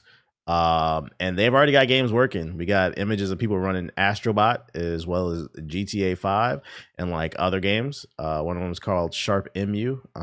That's the one that's running Astrobot. And this is pretty interesting because usually when it comes to emulators, you don't see an emulator for a previous. You don't see the emulator until the next generation. So like normally it would be like we're midway through the PS6 generation. That's when people start to do the PS5. We're already seeing it and we're still in the PS5 generation. And I can't help but feel like these developers felt motivated after Sony announced that they're removing the disc. Because some people feel like, you know, if owning the digital version is not owning the game, then piracy is not stealing. They removed the disc and they also said they're done with PC. So that's like a double where people are like, okay. Okay. Exactly. Okay. So the question then becomes, if emulation, its technology starts to accelerate even quicker, could you see a world where maybe like some PlayStation people switch, like, wait a minute, y'all got PS5 games over there too? Could you see a world where people go like, wait a minute, I can get the best of the both worlds? I think it depends because emulation sounds scary even to people who play PC games, who just like play it on Steam. They're like emulating. I think because it's like it seems like it's another layer of thing that they just don't know about, and it seems kind of scary, kind of illegal, and they're like, it makes them feel like they're downloading sketchy files off of LimeWire. Yeah. It used to be like that back in the day, but like nowadays it's so easy not like that allegedly anymore. to do it. You just download the ROM, but you don't even got to press file and load. You just drag. You're the already ROM. under surveillance. Allegedly, you drag the ROM into the emulator and it works, bro. Like it's not that hard. It used to be a whole thing that you had to do. And you have, because we own every game that we emulate. We own every game. The ROM that you have taken and you have pulled and exported onto an ISO from the file of your actual purchased physical, that in the future, obviously, if there's no more physicals, that will not be possible. But we will find out a way to make that work. You hear that, Nintendo? Yeah. I saw as soon as Tears of the Kingdom came out, I saw people talking about them playing 60 FPS Tears of the Kingdom on PC. Yeah, I remember that. Yeah, Tears of the Kingdom before the game came out. They were allegedly somebody was playing Pokemon ZA the day before it dropped on the Switch. I said, "What the hell are you doing?" He said, "I'll play that new Pokemon." I said, "How?" He said, "There's ways." Don't worry about it. Don't worry about it. Quiet on the creek. I mean, people have been playing Bloodborne on PC, 60 FPS, looking gorgeous for a little bit now. It doesn't. Some of it doesn't all work, but a lot of it does. But so yeah, I don't know if, because I know some console players that are like, I don't even want to do PC stuff at all. I don't want to do it. All I hear about is drivers and updates and cleaning and fixing stuff, but I don't want to do it at all. So I think that for those people, there's nothing that you could say where they would say, okay, I'm gonna get on PC and I'm just gonna emulate my PS5. But maybe some people, because there's on the flip side of that, there are people who are fed up, and I saw it a lot when they announced the no more physicals, that people were like, I'm gonna buy a PC and I'm gonna get a Switch. I'm getting rid of my PS5 in order to do both of those things. I know that someone in my community literally just bought a PC, went all out, and bought one that's going to last them a very long time. So there are people that are getting fed up. Yeah, PC gaming just continues to get better. Yep. This rumor surfaced online. It's coming from a Korean tech website that's claiming that there are talks with major Japanese producers that an OLED model of the Switch 2 is already in the works. And as soon as I saw this, it pissed me off because I'm considering getting a Switch 2 for the Dust Bloods if it looks fire, depending on what Watt says and the gameplay. But I'm not gonna lie, if there is one in the works, it is gonna make me a little hesitant. I've already held out on the Steam Deck. I do not want to buy a Switch 2 and then a month, 2-3 months later, an OLED comes. That's gonna piss me off. It's gonna make me want to snap it in half. So the question It's real soon. Yeah, because normally they wait like halfway through the lifespan of like the console, Yeah. but it just came out last year, and it's like I can't help but feel like maybe there might be some truth to this rumor for the simple fact that the sales for the Switch 2 have slowed up, and Nintendo might be panicking. But it's like it's not Nintendo's fault; it's who y'all voted for, not me. So it's like I don't know if them putting out a more expensive version of the Switch 2 is going to change the fact that people just don't have money in their pocket right now, and they're just kind of nervous about the state of the world and like the economy. Would you get the OLED? Would you wait for the OLED, Jay?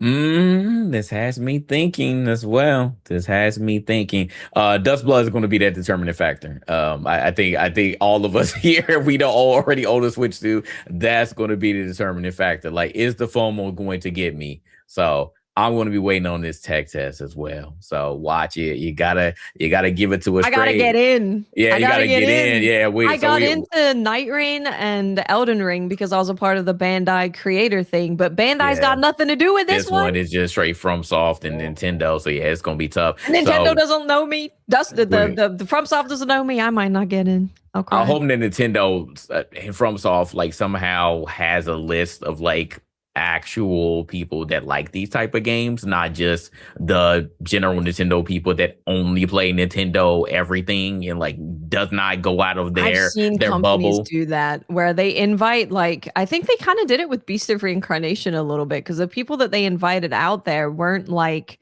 action game players. They were more like I guess kind of Pokemon players. And they thought that it would translate. It's not even the same type of game. Not even in the I think I've seen a bunch of and the same thing with the Hunter's Gathering.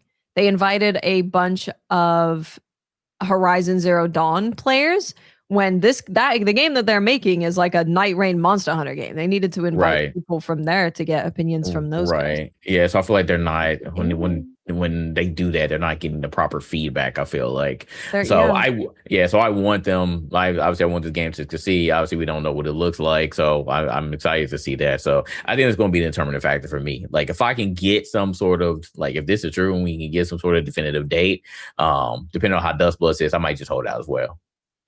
Yeah, and the thing is, like, the Dust Bloods can't just look good. Like, it's got to blow me away. If it doesn't really like blow me away, I think I'll just wait. Like, because for one game, maybe two, because Orbitals too, or Orbitals I'm also interested in. But man, yeah, Dust Bloods has to. Yeah, it gotta be something special. I got it. Fire Emblem. That's got to be the killer for me. Fire Emblem. Okay, yeah. Like it's like a 9. And it's like game of the year like worthy. Then I'll probably be forced to get it. I'll probably if Dust Bloods is good, I'll probably get it at that point. But if Fire Emblem is fire and they say it's as good as Three Houses, then I think that'll be like it'll force my hand to get it.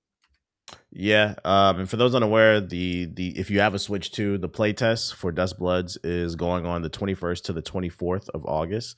At these random times from 11 to 1500 BST, and then like all these other times I'm showing on the screen right here. So it's gonna run from Friday to Monday. It's gonna be very hard to like. Is there like a sign up link? Like, how does this work? Yeah, so you can start signing up on July 22nd, which is Wednesday. There is a link to their website to do that. You will need the Nintendo Switch Online subscription because it's an online game. So if you don't have that, I'd probably just get that ready to go and hope you get in. But yeah, I will sign up as soon as it is available. I've looked at the website many times. We're wishing you luck, Watch. Thank you. Yeah. Do you know if you'll be able to record or post gameplay? So this is the thing with FromSoft and their games. They always say, and on the website right now, it says, don't post any gameplay, no streaming it. But they do this with every single release. And when I was, I think it was Elden Ring network test, I was talking to someone at Bandai and I was like, so can we stream it? Because I have friends that are like really excited streaming and talking about streaming it. And he's like, well, man, some maybe, some do, some don't. Do what you want. So it seems to be this thing of like, they say not to, but nothing happens if you do. And people expect to stream it. So if I see Ouroboros streaming it, I will stream it. And that'd be crazy if somebody posted some gameplay to Twitter. I wouldn't complain. Right. Allegedly. This one was interesting. This one kind of came out of nowhere. GameStop has joined Uber Eats, and you can now order a bunch of different stuff. According to this article, Uber Eats and GameStop has announced a partnership on July 15th. And you can now order to your house video games, game consoles, accessories, and collectibles. It'll be in the new delivery window, and you can track the whole thing. So who's going to order a video game off Uber Eats or console? How much are they upcharging for that? Because you're going to be paying a premium for it. So yeah, ain't it like $5 for the final price service fee or something like that? Yeah, something. It depends. Yeah, like $3.99 or something. Yeah, so it all depends. So I need to see what that is. Are you willing to pay a premium and instead of being lazy and get your ass up and go to a GameStop or a Target or Best Buy and get the game? So it's like how important is it to you that you don't want to just get up and get it? For games, this is crazy. I could maybe see it for a controller that breaks. You've got all the friends are coming over. You need a controller right now. If some reason you can't go to Best Buy or like anything else. But for a game, like you should just get the digital at that point, because you saying that you want to have physical copies, so you're going to do like GameStop DoorDash, is not fighting the good fight of having physical copies. So no, this is crazy. The only thing I can see is actually. Oh, go ahead. Oh, good. And GameStop said physical game. They said it's irrelevant. So they said they don't care. Right. The only thing I can see this being useful for is if you did want a physical copy and like you were worried about them selling out. Like, you know, on Uber Eats and DoorDash, you have the option to go pick up the food. I can see a world where maybe somebody just hops on the app and like secures themselves a copy of a game that like maybe like Wolverine that maybe might potentially sell out on hard copies. And then you could just go pick it up like later. So I don't know if they would allow that on the app, but if that's an option, that could be useful for people who care to collect for stuff. But instead of just walking in there willy-nilly and hoping for the best. But other than that, I don't know if paying these fees, especially in this era where you guys claim that everything's too expensive, you're making it even more expensive. No, thank you for me. DoorDash is crazy. You spend like $60 on food just for yourself at DoorDash. So I don't even want to know what this will be. And then last but not least, on the article side of things, surprise, surprise, EA executive explains how they want to pump more ads into their game. The CEO said EA will be thinking about in-game ads during the creation process going forward, and that while most of the games that have been around for a while, building the advertising experience is really retrofitting it in. When these things are planned from the jump, it creates more flexibility in the types of brands that can come in and out. So for those unaware, a couple weeks ago, the EA announced their new advertising dynamic plan, or new dynamic thing that they have where they can serve ads inside of the game. But the CEO was saying in this interview, the problem is these ads are being retrofitted. You know, the games weren't designed to have ads shoved all in your fucking face. But they said going forward in 2027, the plan will be from the get-go in pre-production. They said, wait a minute. In Mass Effect, where can we put a billboard so that we can serve dynamic ads in space? Like, how we feeling about this? I'm worried about like this is gonna fuck up the optimization. They're already struggling to get games to run on these platforms. What do you mean you're baking it in from the pre-production that, oh, hey, listen, I know you want to hit 60 FPS, but you better make sure we get these ads before anything else, bro. Sounds like nasty word. Ethos, why you rolling your eyes over there? I don't want to see. I don't want to hear that shit, man. I thought we were supposed to do some positive news, man. What's going on? I did do positive news. Yeah, we need some more, man. This is pretty bad, man. Well, how about you bring to the show a game to shout out? You ain't shouted out one in like 4 weeks. Don't go looking now. No, you're supposed to do your you're supposed to do your homework before the show. Nah. I just got put my wish list. And to be fair, we did. I got you. Boom. Okay, I got a couple actually. What you got from me? Oh yeah, I got a couple. Yeah. Okay, I got a couple. Actually, save it. I got a couple too. Save it for the end of the show. Many. Let's hit the lightning round. We're at the end anyway. Let's start with some negative. Valve says there's no end in sight for the memory crisis and prices. Let's start with some negative news. Let's start with some negative news. Memory crisis. The prices are only gonna go higher. Valve says. Are we shocked? No. No. If you want a PC, you might want to hurry up. God of War actor, the lead, Ryan Hurst, He suffered an injury on set, and now that has delayed the show, and they are recasting him. Are we worried about the quality of this show, Jay? What's I was going on? worried from the picture, but Joe Buddy, it's your time, buddy. It's Joe Buddy. Joe Buddy, it's your time. That's a sign, bro. It's your time. That's funny, man. Yeah, it's crazy, dude. He tore his bicep, man. So that was crazy. He's gonna be out for at least a year. Like, I don't think he's gonna be on some athletic builder type of time. But they already said the recast happened. Let's say he did like 4 episodes or something like that. So it's tragic. A lot of people were like, man, get Christopher Judge. I was like, nah, they ain't gonna do that. So I just don't know. I don't know. We'll have to see who ends up getting in there. But I do remember when that initial picture came out, people did not like it. We liked the hire, but when that picture came out, we was like, that ain't my credo. So I just don't know. It looked a little doing a photo shoot outside PAX with your friends in cosplay, kind of. Yeah, a little team. You know the crazy thing too is that if when they recast this person and they come out with the show, if the show turns out to be fire, Sony has they had an opportunity to make a lot of money if they would have released the show season 1 on Blu-ray, and as a bonus for the Blu-ray, the original 4 episodes. But Sony doesn't believe in physical media anymore, so you gotta watch it on PSN, man. Somebody leaked those episodes allegedly.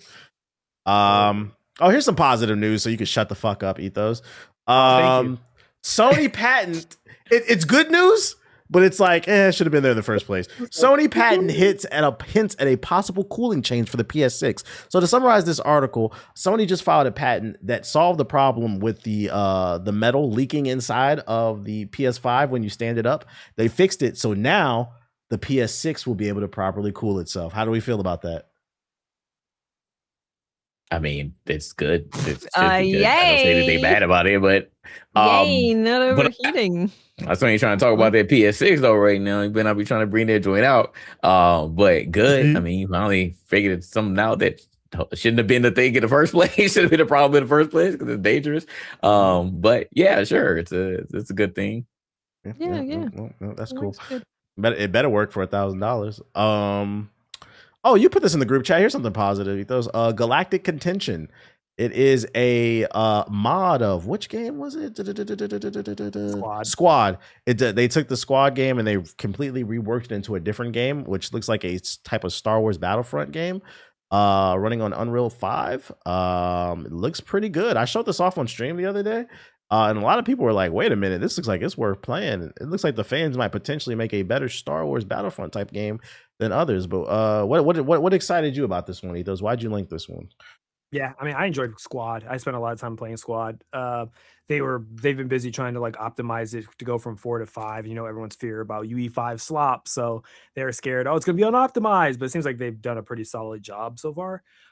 So this is now moving that mod over to Unreal Engine 5, the updated version of Squad, so it'll have like updated visuals and all that jazz. It's been out for a while, but I think this is just them like saying, hey, we're adding all this cool new stuff and improving the visuals and performance of the mod so it can run a lot better.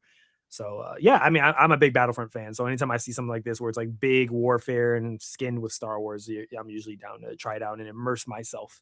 And yelling out Clanker and stuff like that, so it should be a fun time. I'd imagine it's gonna be free, right? Yeah, and well, you have to own Squad because it's a mod, so the mod's free, but you got to have Squad, the game. How much that run for? Yeah, I mean, it's been on sale for a while. It's been out for years, so I wouldn't be shocked. Squad.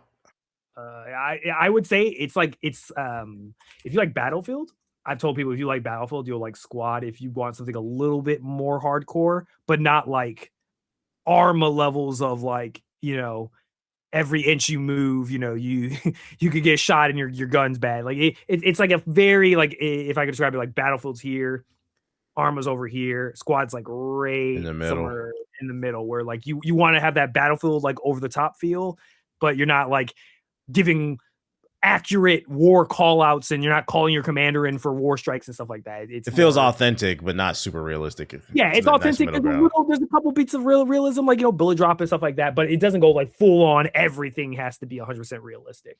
I find it's a pretty good, authentic experience. Yeah. Gotcha. Here's some more positive news. But you probably can get it on sale for like $20 or something. Nice. You could earn $15,000 a year for playing your favorite games, ladies and gentlemen. You can get from the University of Silicon Valley a $15,000 scholarship. The Max Achievement Scholarship recognizes students who have demonstrated extraordinary mastery, persistence, and systems thinking through the completion of rare and demanding achievements in digital game environments. The merit-based scholarship rewards the game qualities that drive academic excellence, discipline practice, strategic problem solving, and pursuit of beyond minimal requirements. To qualify for the scholarship, players need to have completed a specific number of achievements in order to prove mastery in one or more of the 50 plus games listed on the website. There are 2 different scholarship tiers, Legendary and Master, and which reward up to 5,000 or 2,500 respectively per school. And then to summarize the rest, basically you take a look at the list on the website of the achievements they have, and you have to prove you have all the rarest achievements, and you can get up to $15,000 in a scholarship. Just for playing games? I think that's cool as hell. Random I think that's cool. Yeah, super random, but like giving kids more ways to get into school, I think is awesome. Yes, if you're watching this and you are somebody getting ready to go to college, the school is University of Silicon Valley. Google it. What was it called again? The Max Achievement. Look, Google the Max Achievement Scholarship. There you go, chat. Don't ever. So you're telling me, after all these years, getting Xbox achievements and getting those trophies actually means something? Yes, that's crazy, man. I don't think you getting them cheap ass ones like the Avatar one where you could just spam the platinum. Well, platinum achievements are getting 100% achievement. Elden Ring was on there. Yeah, they have Elden Ring, Bloodborne, and Sekiro. So look, those 3 games alone. Those 3 games alone. Yeah, you gotta have some skill. That is freaking funny. Don't act like I ain't never put you on. I know the internet said otherwise. Call of Duty movie will be set in the Modern Warfare universe coming June 2028 to theaters, according to Jeff Keighley. All right. I get to see an American war movie about the American soldiers propagandizing me. Well, at least we know though, because we had the debate. It was like, are they going to do Black Ops? Are they going to do Modern Warfare? So it's going to be Modern Warfare. I was like, well, Pito, sorry, man. Saving Private Ramirez. That's what that shit is going to be. If you're somebody who's an insomniac, you struggle to sleep, and you like to listen to white noise to help yourself fall asleep, like raindrops and shit, we got some new white noise for you. If you go to the Call of Duty, what is it called? The website? CallOfDutyAmbience.com. You can listen to racial slurs to help yourself fall asleep. If you go to this website, this is a real website, by the way. If you go to CallOfDutyAmbience.com, you can listen to different game chat lobbies from Modern Warfare 2, Black Ops, and Black Ops 2. Just basically people cussing each other out and shit, and you can fall asleep to it. So once again, don't act like I didn't put you on. This is a real thing. They even have the video. I'll put you on to that. Ethos did, actually. Yeah, there you go. which is funny because it's negativity, and he's been bitching about negativity. You don't want to put that's not negativity. That's great. That's I love falling asleep to being called the N-word. I love that shit. I love it. I rest easy. It lowers my heart rate being called an M-bomb. That shit is great. Yeah. Gives you back to the good old days. I'm not gonna lie, this is absolutely insane. Why would somebody do this? Why? It gave me a good laugh. I'm not gonna lie, it gave me a good laugh. It was pretty funny. Yeah. The funny thing about the trailer too, if you watch it on Twitter, is it's censored. Like, so it cuts out before it gets real bad every time. I said, oh, so if I go to the website, that shit is uncensored. It's the real clips. Yeah, it's the that's great. Riot shield. Use a riot shield. After Impulse Early Access launch, 1047 Games has layoffs. Translation: nobody's buying this game. Are we shocked? I'm not shocked, unfortunately. Don't laugh, JG. Don't laugh. That's not nice. Oh, dude, I'm sorry. Oh, you listening to it? Jobs are gone. No. That's great. That's crazy.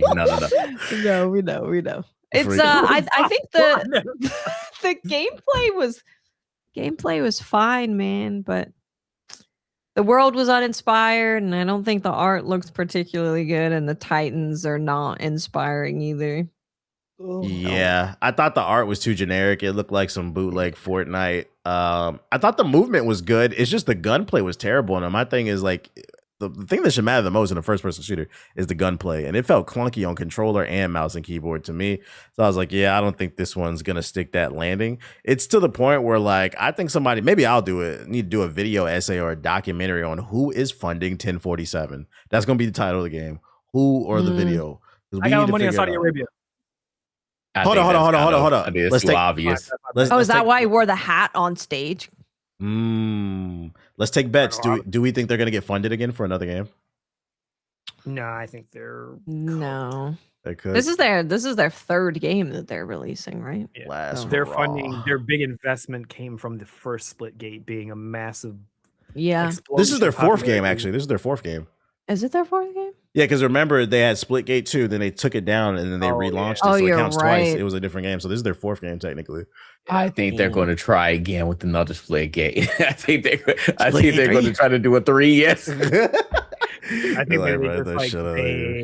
maybe they reboot Splitgate 1, but they just upgrade it with all like the back end technical, so like it runs a lot better, and maybe they update the graphics of it, but they just say it's the same game. We just that'd probably be the fast, like if we need money and we need some sort of investment, that's maybe your fastest like fire way I think that they're gonna have. Because if Impulse failed, Splitgate 2 wasn't good. The only thing they had that was successful was Splitgate 1. Yarn. That's what I say. From this article from Insider Gaming, we learned Microsoft never technically canceled the Rise Son of Rome series. They just kind of got ignored and stopped working on it. In a conversation, shut up, bro.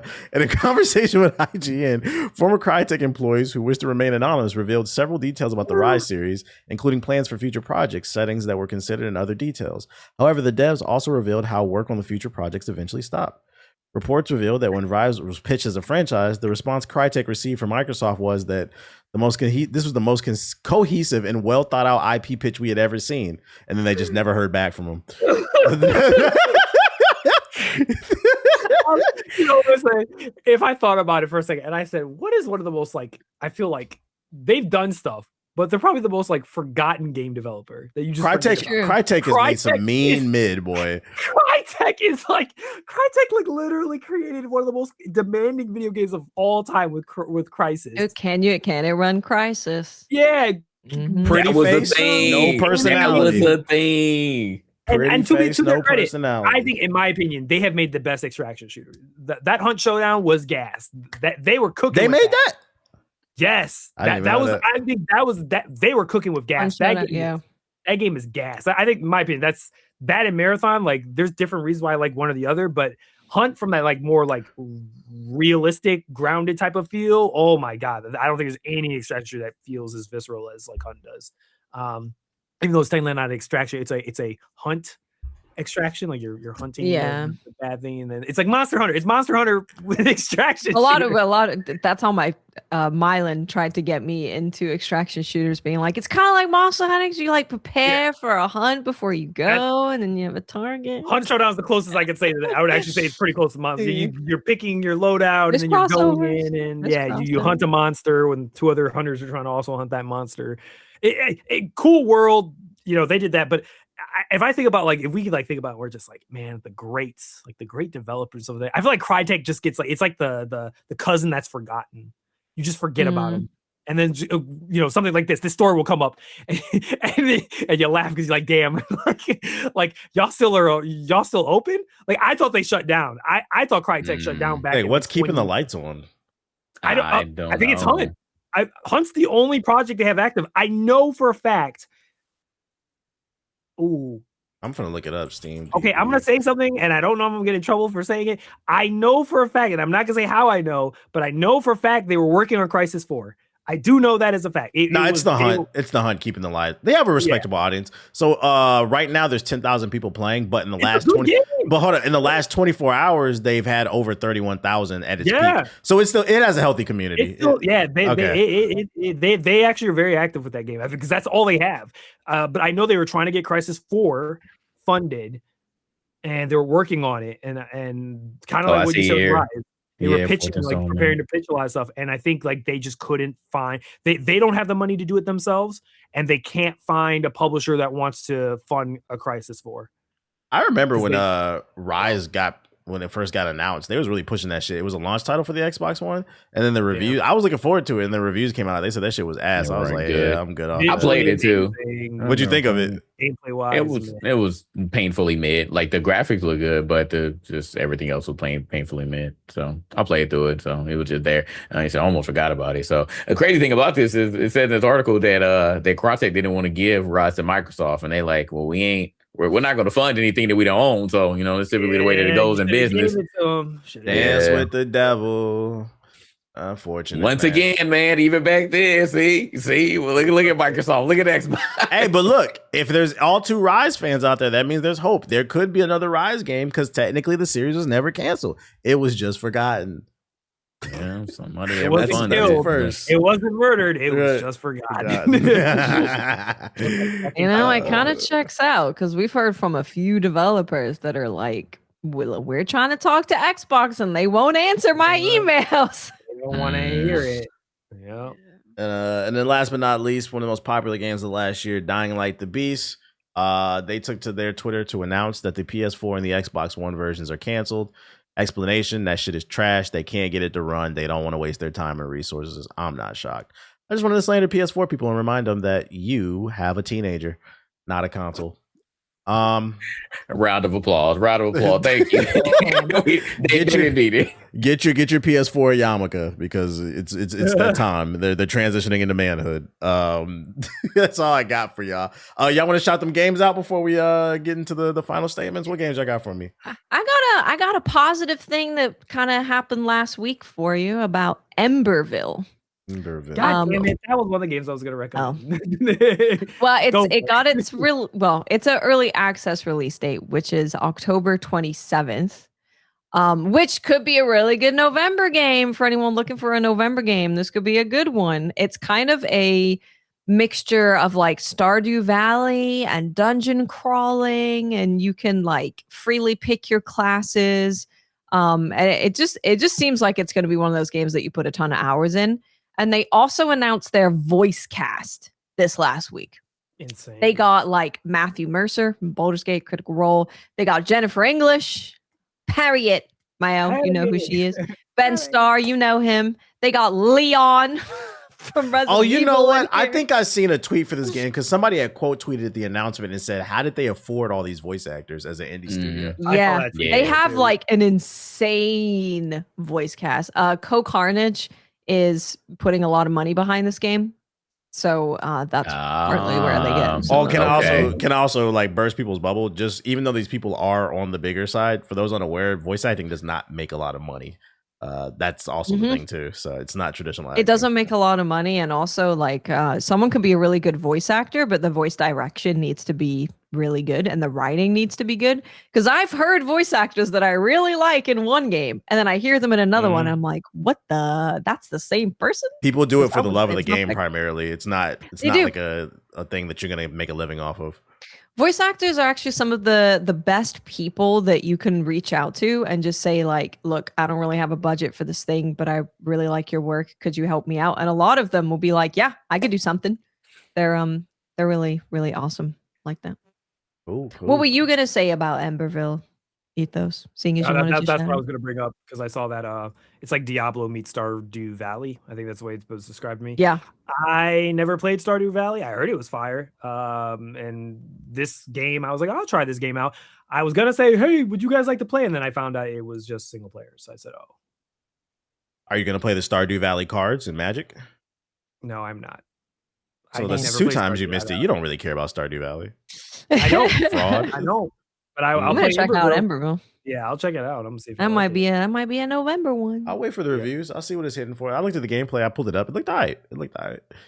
You got another one, Ethos? You go, then I'll go, and then you go, and then I go. We'll just remind everybody about the cat game. The cat game's out there. All right, chat. We're gonna wrap this shit. I got one. I got 2. Maybe I'll pick 2. Aside, yeah.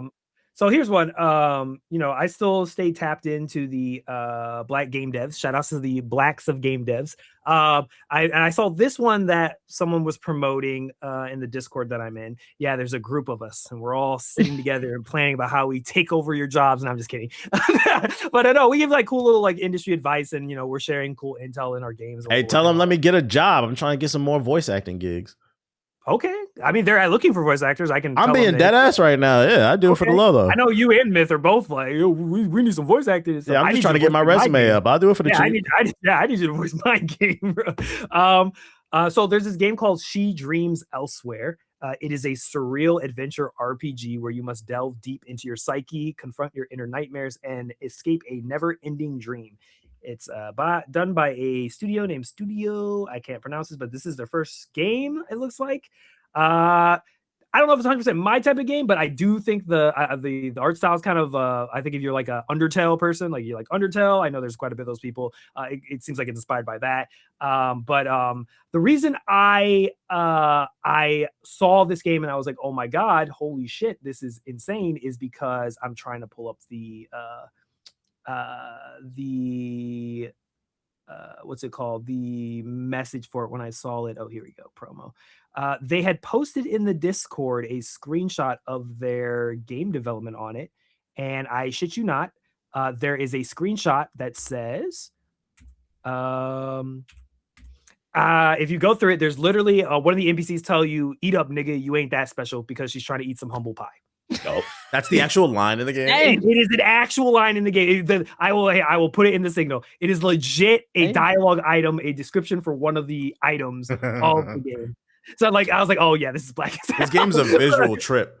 Yeah. It's a very interesting visual trip. So, if you try to support a Black game dev and stuff like that, and you like Undertale, then this might be something straight up your alley to check out. That's all right, go ahead. Vibe I was getting. I was like, what does this remind me of? Yeah, Undertale. Yeah, Undertale. What's that new one right now? The one that he's working on right now. Deltarune. Yeah. So if you're into those type of games, and you want the NPCs to call you the N-word, go ahead, bro. The first game I got for you is called Guild Run.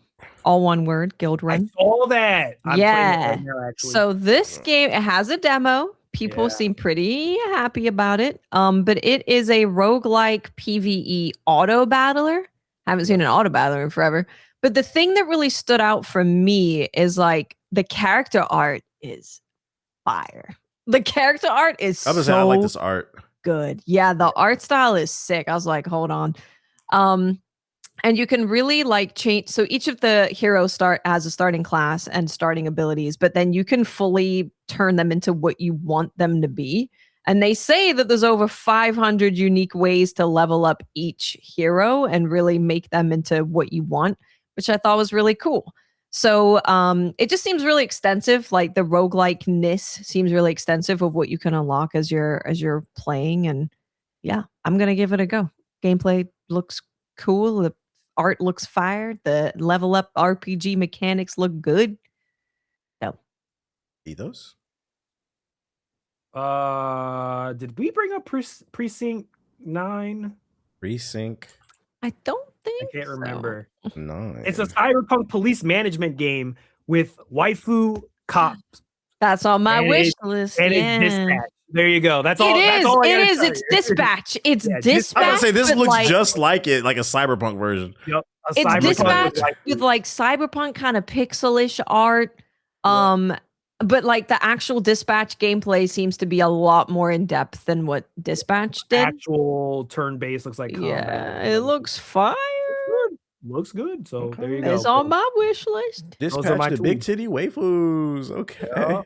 Dispatch them. Is that all y'all got for me? I got one more. What you got? Which I found out this week. It's called Sated. SATED. SAT what? SATED. ED. Oh, okay, got it. Sated. Yeah. This is a game where you have to cook for a monster and you have to please them with the meals that you make or they will kill you, basically. And it's a roguelike cooking game. But this one caught my eye because I like the premise. You're using all these like cool ingredients and stuff in your kitchen to satiate this monster. But I also thought the art looked pretty cool. I was watching the trailer and I was like, I think they're on to something with this. I think they're on to something. Not you promoting Narcissistic Gaslighter, the video game. That's crazy. Cook me some food or I'll kill you. That's a crazy concept, right? But if you like it, we love it. They have a playtest which I requested access to, so if I get in, I'll let you know how it is. Ooh, cool. Well, that's all I got on the show notes. That's all the indie titles that they wanted to shout out this week. Ladies first, you got the show floor, Watts. What's your closing statement for episode 199? My closing statement is just to let you guys know that Splatoon Raiders is coming out next week. I will be picking up the physical copy from Best Buy. It is a physical. It is not it's a download that you have to do. It is an actual physical copy of the game. So I will be checking that out this week, and I'm excited for it. Cool. Homeless Girl just went live on Denshattack. The Denshattack. Ethos, closing statement, episode 199. Go. Thanks everybody for watching. Cool. That's it. That's all I got. Very in depth, very passionate. JG, Yeah, closing statement. World Cup is over, y'all. Spain won. So shout out to the colonizers. They beat Argentina. I've seen what y'all be doing down there. So I was hate watching since the beginning. The time traveler was not right. He said Argentina will win 3-2. That joint went to extra time, and Wait, are you upset? The only goal. No, I'm not upset. I'm not upset the colonizers overall. versus the racists. Who gives a fuck? That's why I said. That's why I didn't want any of them to win. No, I didn't want any of them to win, but I wanted Spain to win more than Argentina because I didn't want Argentina to win at all. So, because France and England, like I said, they had the black people on there. So I wanted any of them to win, but they did not. So sorry, Watts, because I definitely wanted England to pull it through. That was a crazy game, though. I ain't gonna lie. It was a crazy game. Ooh, England versus France. That was the real finals, in my opinion. Yeah. Oh my God. Really good. 4-0 at halftime and then that comeback, man. That was absolutely insane. So the World Cup was absolutely fire. If you have not been into soccer at all, and you watch the World Cup and you want to get into it, it's definitely a time, man. Definitely a time. So don't let anybody say, man, y'all were watching football. Y'all were watching football until the World Cup. I was like, well, duh, because it's the most exciting thing.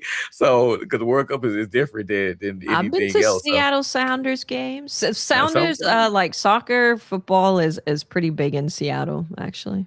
Yeah. So the ML, y'all do get down with Seattle Sounders.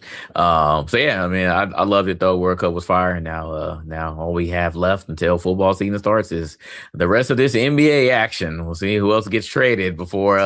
We still waiting on LeBron to see where he's going to go. So, outside of that, man, quick shout out to all of the viewers, man. Like real stuff. We put out the last video.